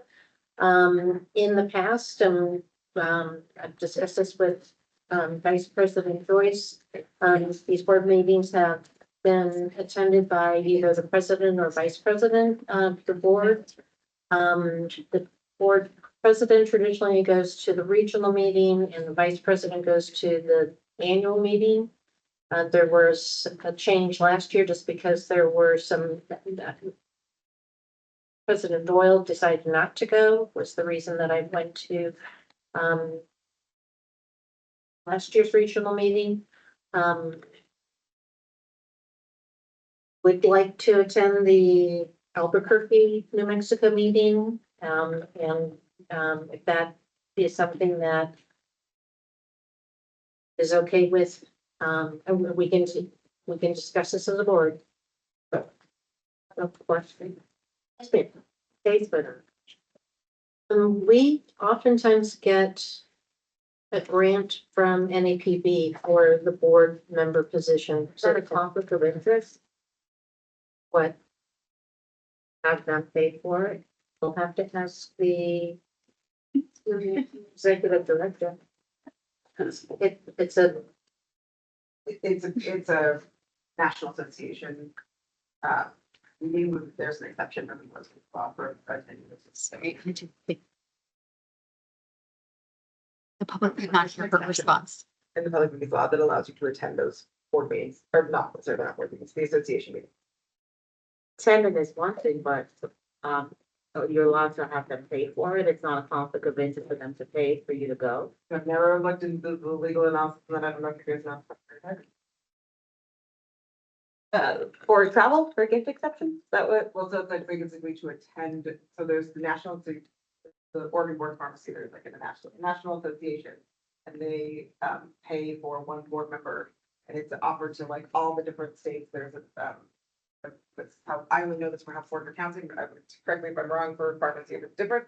But like the way it works for Porter County is that like, so you apply, so you're a new board member and you basically submit something to NASBA and you say, we have a new board member, we'd like them to attend, and then NASBA would cover the cost for the board member.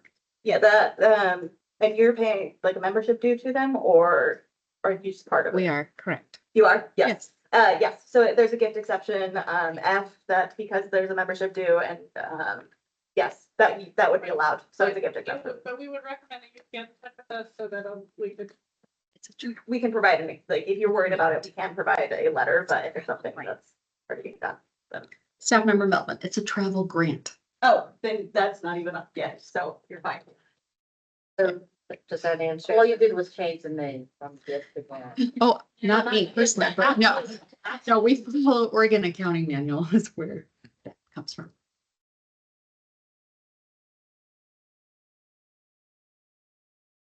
Any other questions? Board member Kirkwood, I just want to understand the nomenclature, because you said regional and district. Would this be the meeting that you as the president would normally attend, or are you suggesting this would not be when you would normally attend and the vice would attend, but you are asking to attend instead? No, ma'am, this is when I would have attended. Thank you. Thank you.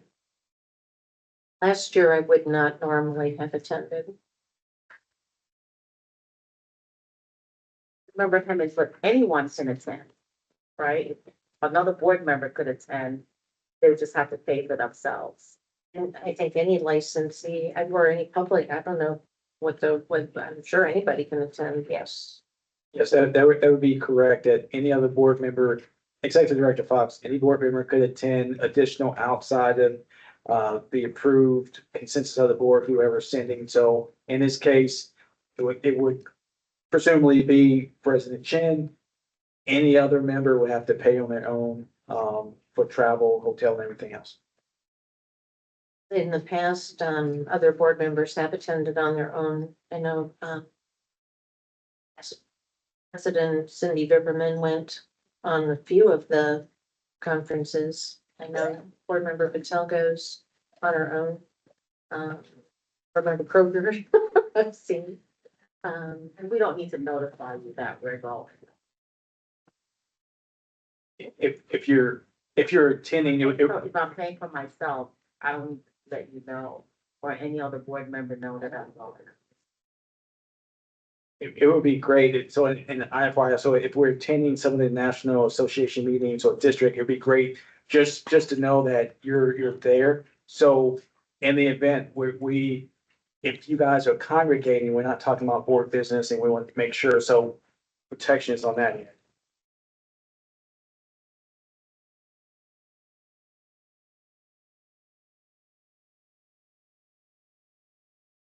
Board member Finetto, are we voting on this, or are you just letting us know? Because you want to go, that's Is great. this something that needs vote, sir? As long as it's consensus. We should go down the board thing. So typically, the board president goes to the regional meeting. Last year when, board member Doyle did not go, we did not do consensus, but I am happy to do consensus. Let's go down the list. I'm not gonna vote.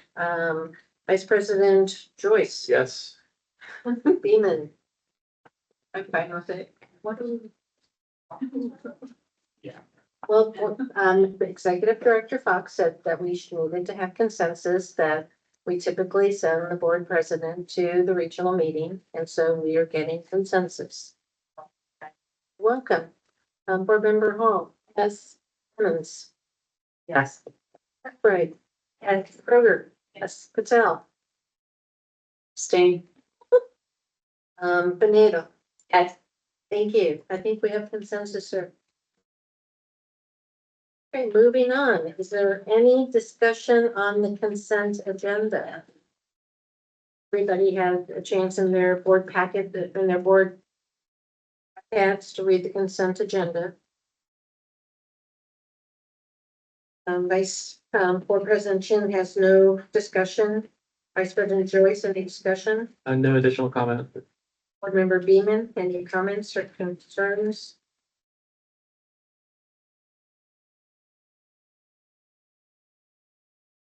Could you come back to me, please? Board Member Hall, any discussion on the consent agenda? No. Board Member Hemmons? Board Member Hemmons, no. Board Member Kirkbride? No. Board Member Kroger? No.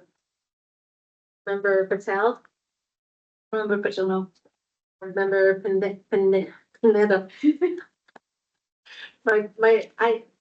I'll explain why it's hard with my eyeballs to do that.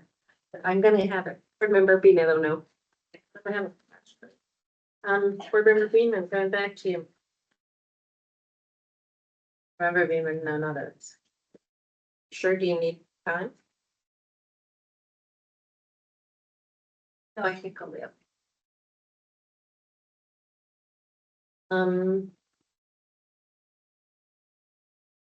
Then we need to approve. Mhm.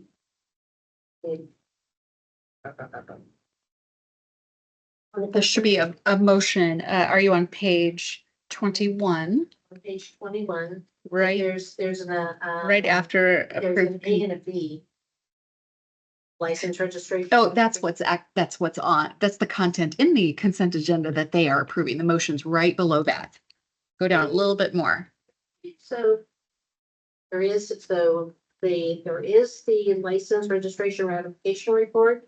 It's in consent 1 and the board meeting summary. It's in consent 2. That's what we're voting on in the consent agendas. So been gone through, no comments. Somebody's tapping their forehead.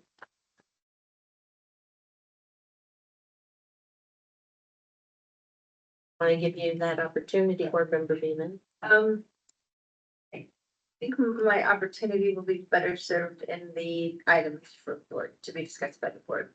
Okay, noted. So is there a motion to approve? Is there a motion to move to approve the consent agenda as proposed? Remember Kirkbride, so moved. Seconded, Vice President Joyce. Board Member Chin, yes. Vice President Joyce, yes. Member Beeman, yes. Member Hall, yes. Member Hemmings, yes. Remember Kirkbride, yes. Board Member Kroger, yes.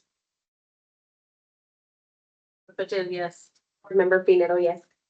Motion unanimously passes. And we will move on to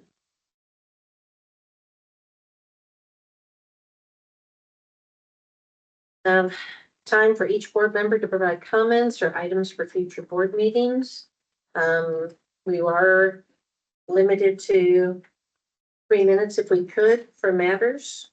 I personally do not have any matters to be discussed. Voice support Vice President Joyce. Vice President Joyce, yes, I do have a couple of topics I wanted to discuss. When reading out our votes for cases without going into any specific cases, of course. I believe we should be able to separate each case number and vote on each one because, for example, after additional review last night, I changed my mind this morning and I did not feel necessarily comfortable voting on two case numbers in the same case review. So I thought in the past that we had been able to split them up real time as we were reading them off. Do you remember being able to do that? Board Member Beeman? Board Member Evans, I remember. Yeah, and so when we're reading off. We were in the middle of a motion, we haven't done that. When we say, can we split this up before we started a motion, we've done that. To my recollection, I thought that we had individuals, board members that were able to say yes on one case review number or case number, and then have a different opinion on the second case review number. Otherwise, I feel that it's not a true reflection of our intent. If we're voting on two case review numbers in the same case, then I don't feel that it's a true reflection of how you really intended to vote. So would it be the direction from the board that I'm not gonna think about the written review, the consent Right. agenda, all the ones that are together, Right, but you're thinking about all of the individual CRs that have multiples? correct. Okay. And then when it comes to our turn to vote, we should be able to that morning separate out the vote to say yes on the specific case number or and the next one, you know, separate it out. So for the ease of trying to do Right, this real time. in real time, then we would have to just go ahead and have staff separate each of those cases, because I think trying to stop in the middle of things to try to say, well, let's separate this one or let's separate that one. So if the direction would be for board staff to, on the CRs, just have each one separate to read. Well, yeah, that's the thing. It's like I'm not, when it comes to the individual to separate out the vote, then it can be done, can that be done real time? If not, because I thought we had done that before. If not, then what is the deadline on being able to separate those case review numbers? And I don't think I'm the only one that feels that way. I think there's, Can we do it at the start of at the start before we start doing them? Say, yeah, I would like to have this case read. read it out. Yeah, Can we try mean, that? I think so. Either a deadline or if we can't do it in real time, which like I said, I thought we had been able to do in the past. If we can't do it in real time, then maybe before the start of our vote. We can discuss it. I mean, that's what we're doing now. So I would be open to, if what makes sense for all of us is, my understanding this was once there was a motion, because I'm Right. fighting with all of this rule and that Roberts and this modified Robert and Robert Roberta. So my apologies for if I've offended anybody during the process. But I'm open to what works best for all of us. So if it's Board Member Croker.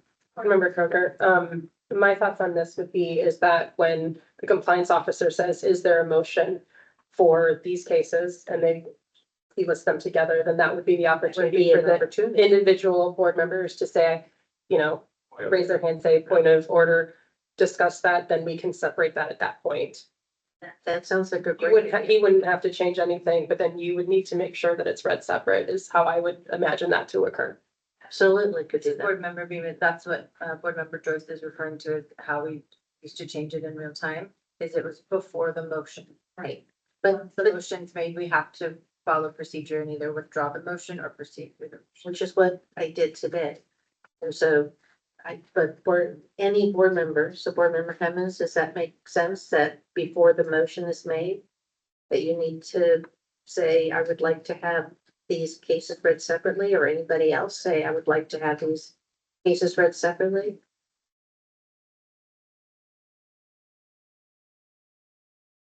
Well, I would hope that you would care, because I'm really trying to make sure that I left that from this morning. but we're gonna be back every 2 months to do this, and I would like to make the process. However, Vice President Joyce. Whatever they would like, I don't care. Okay, so the process moving forward would be, if the board member would like to have combined cases read separately, that before the motion is made, to please make a point of order, or could we just mention, before the motion's made, could we please read these cases separately, and we can accommodate that much easier, which is what we've done in the past. Board member Kroger. Member Kroger, and I think that the other thing could be is if you have already made that decision before things start, you could give the president a heads up that that's your intent. But you still have that whole time right up until that motion is made to also change your mind, and if you want to have them read separately. So, we just can't be so that's quick what's with the happened. motions, I guess. What's happened before? Does that sound, so, Yeah, I mean, that, or there's before mergers. Yeah, I mean, that sounds fair. Yeah, I mean, I just want to make sure that, you know, how we vote is a true reflection of our intent. And then, you know, sometimes it didn't feel that way in today's vote. However, like I said, if whenever, whether it's real time or right before the case is read, if we're able to separate the separate case numbers, then that would be a better reflection of my vote, I feel. so typically, before the motion's read, Yeah. yes, that would be a great time to know that. I think going And forward, if going forward, that still is difficult for people, then we can bring the conversation back.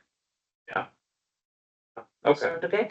yeah, that sounds fair. And then the second issue was, again, as I bring up, every opportunity, CPHD, technicians, the number of technicians has gone up dramatically in the last 2 years.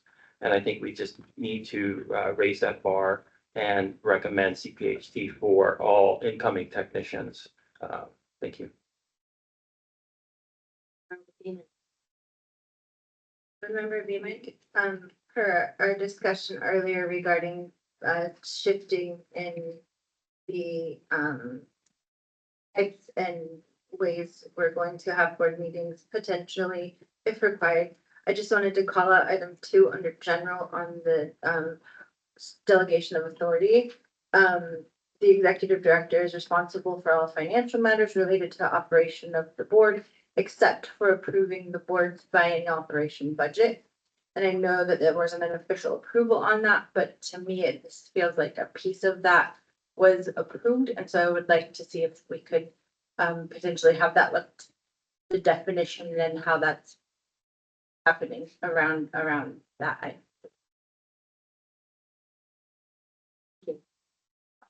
Remember Hall? Remember Hall?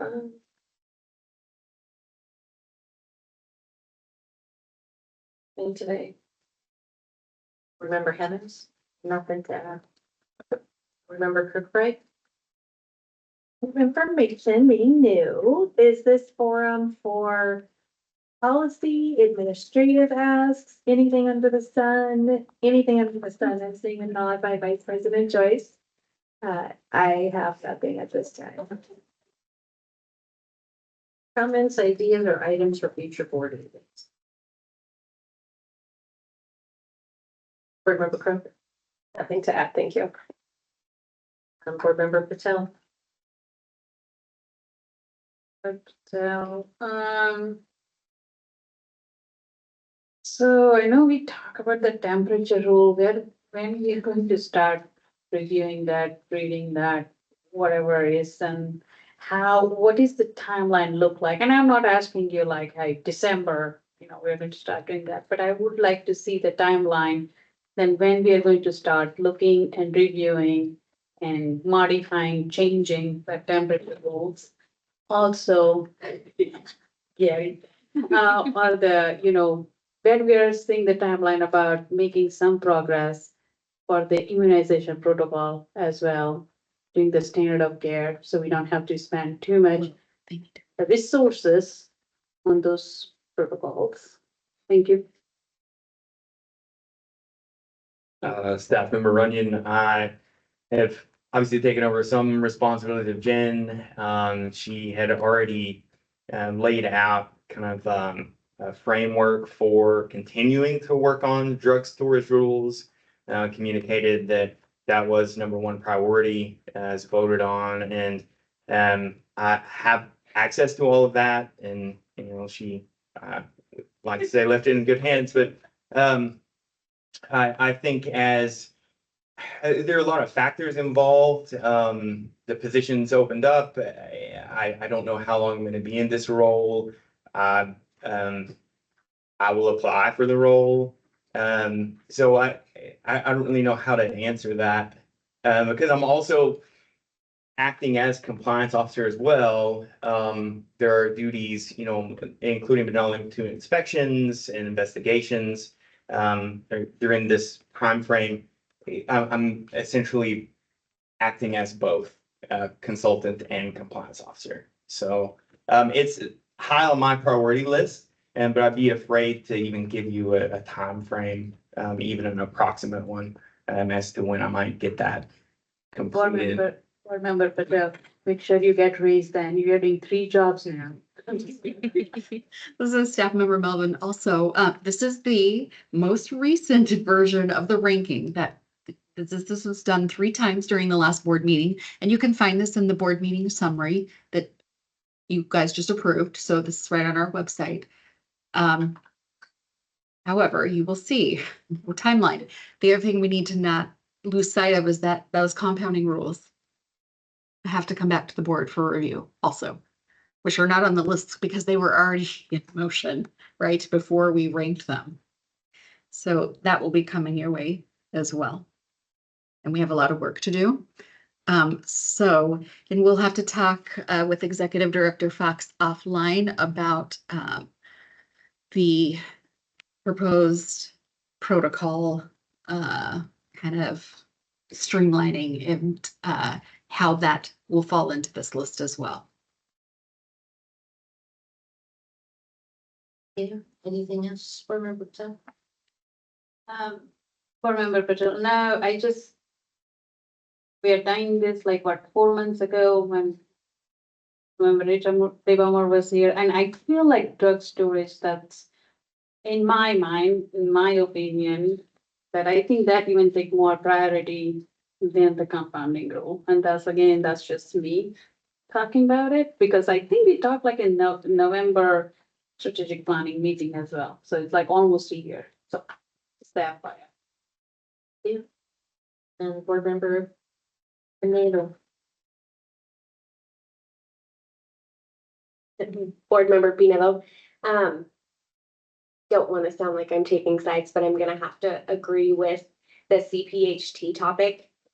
Due to technicians now administering immunizations, you can tell the difference between being in retail and also traveling. A lot of places use nurses and some don't, but the difference between a pharmacy technician and a CPHT who has gone through the training is different in their knowledge. And with the Oregon Promise Grant, most community colleges now offer an included CPHT program there for text to take. So I just think having that extra knowledge on all of pharmacy and not just retail is something that is beneficial to our licensees as far as technicians go. Thank you.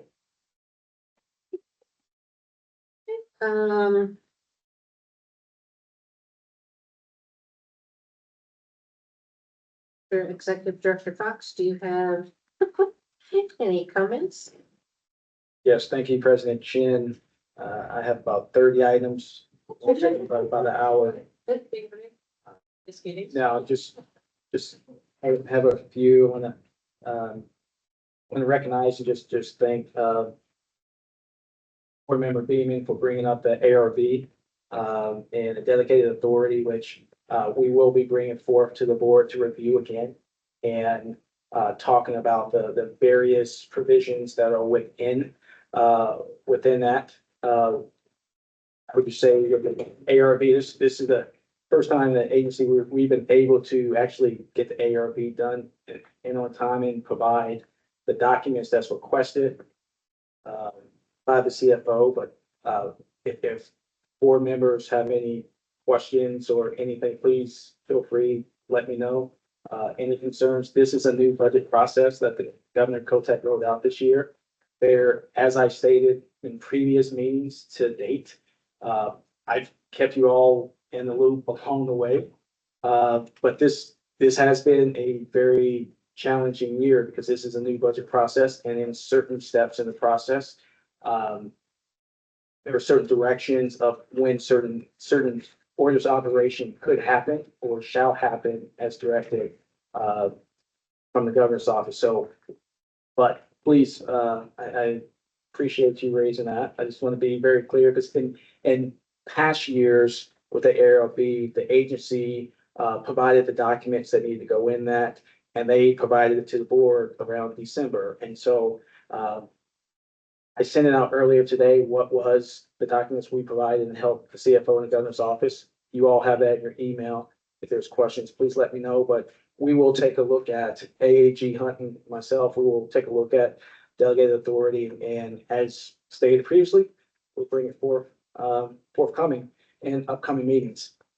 Thing two, earlier I was trying to find, I wrote down a note about the RDSP discussion and from this morning, and it seemed, at least to me, it came across as there may be questions about why this was being brought forward, or that it may not be a representation of the will of the board, or the board didn't have opportunity to maybe provide feedback or speak to the matter. And I went back to the June meeting minutes and notes that I had where staff and AAG or Tony provided 5 options for the board. And I'm going to Kroger and your analysis as a public member, but going through the notes, this decision to bring forth on what you voted on today is really the consensus of the board. It was 4 members voting for one direction, and that's what was brought forward. And I have each of those notes. I couldn't get to it right then and there when the conversation was happening, but I just want just for the record, it wasn't something that was staff led, staff directed. It was really the consensus of the board directing. That's what we brought forward. So I just wanted to be clear on that.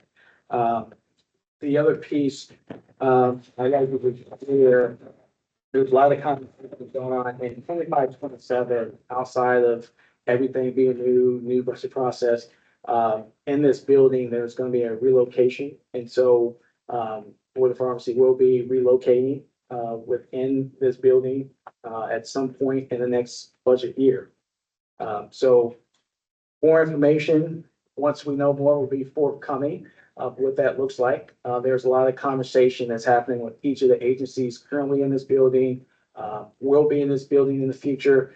So there's a lot of discussions that we're having on the staff side to understand implications, what we need to do.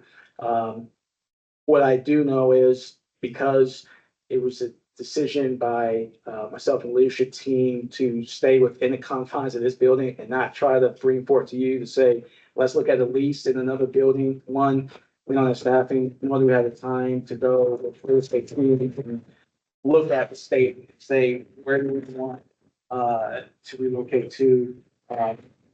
DAS, we're working with DAS, and DAS will be relocating agencies within, and it should be no cost to the agency. But again, coming to that, there's more conversations that we're looking at and directions that will come from DAS as we move forward later this year. But I just wanted to, I know some of you knew about the relocation, the new members didn't know, but I just wanted to just put down your radar that those conversations are happening. And really the goal is to reduce our footprint by 30% by I think 2030.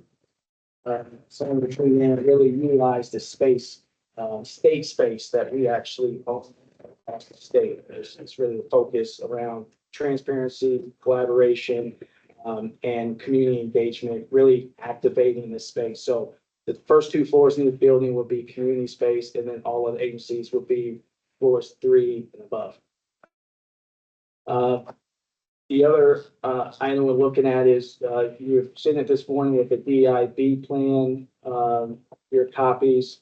Want to thank staff member Melvin and the DIB champions who helped shepherd this process through, and all the other agency team members that assisted, and the board members for your feedback. This is also part of the governor's expectations that we had to produce this year.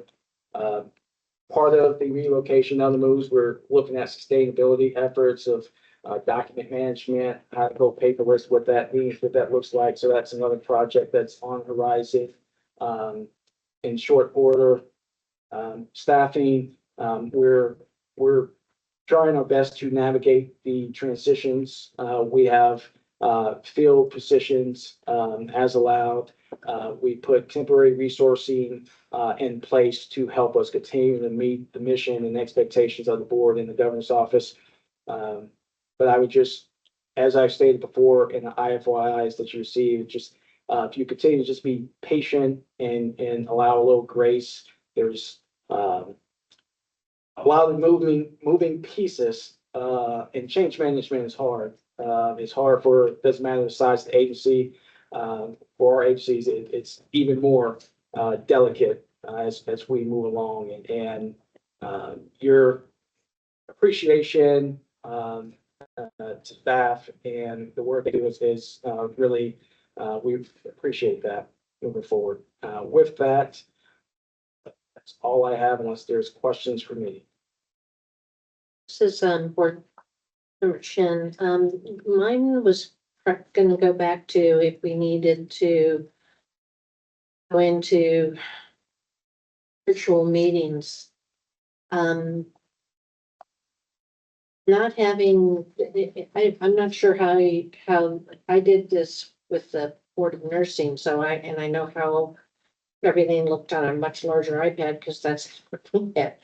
How do you do I'd like to walk through the process, not today necessarily, but how we do how we have it on paperwork to write down our stuff, or the discipline, and then the checkoff list of things. It just seems that because of how this is structured, it's different than what I'm used to, and how does that work without paper? There's more comment, as I stated, this ongoing process. Once we know more, and the budget process is moved along, we'll have a better indication on the necessary steps and the strategies that we need to work in collaboration with the board. And that will probably be in a few months, because I doubt that any new information from the budget is going to be provided within the next 45 days or so.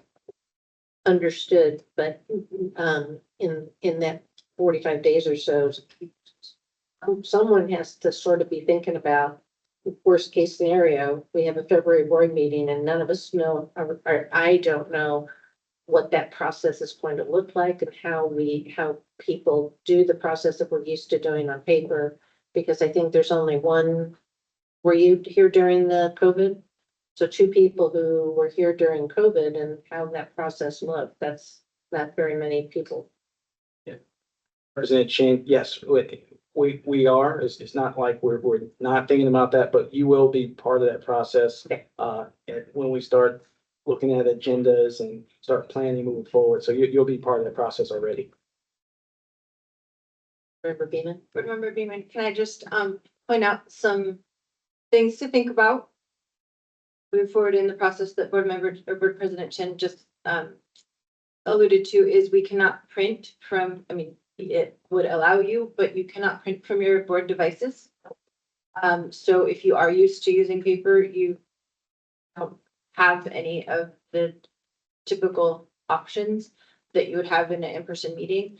And we obviously cannot email the confidential stuff to my knowledge, and that's why we do it via Teams. So for board members who are used to doing a lot of writing or this and that or taking notes, we're not gonna have these beautifully typed, well laid out agendas to help guide us, especially within the executive session. So just things to think about, because February will come quick and it is a very difficult adjustment.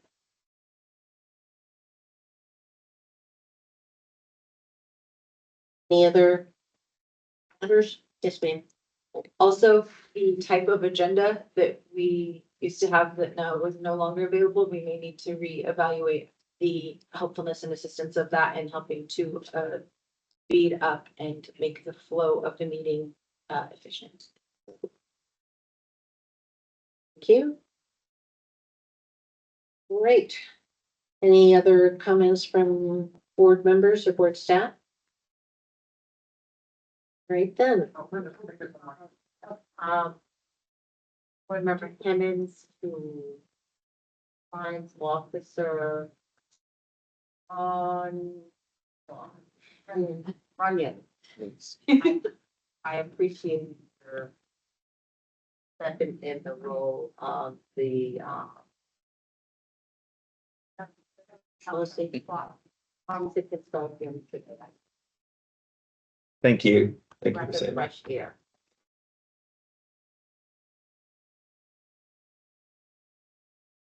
And before we adjourn, for board members who took written notes before or during the board meeting, please provide your written notes to staff member Melvin. Please add your name and today's date and confidential if they were taken during executive session. If you would like to keep your written notes, please go to the board office before you depart the building so staff can make copies. If you took electronic notes outside of OneDrive, you email your notes to Rachel Melvin at bop.oregon.gov. Now, is there a motion to move to adjourn the meeting at 3:07 p.m.? Move, board member Beeman. Seconded, Vice President Joyce. Board member Chin, yes. President Joyce, yes. Member Beeman, yes. Member Hall, yes. Member yes. Member Kirkbride, yes.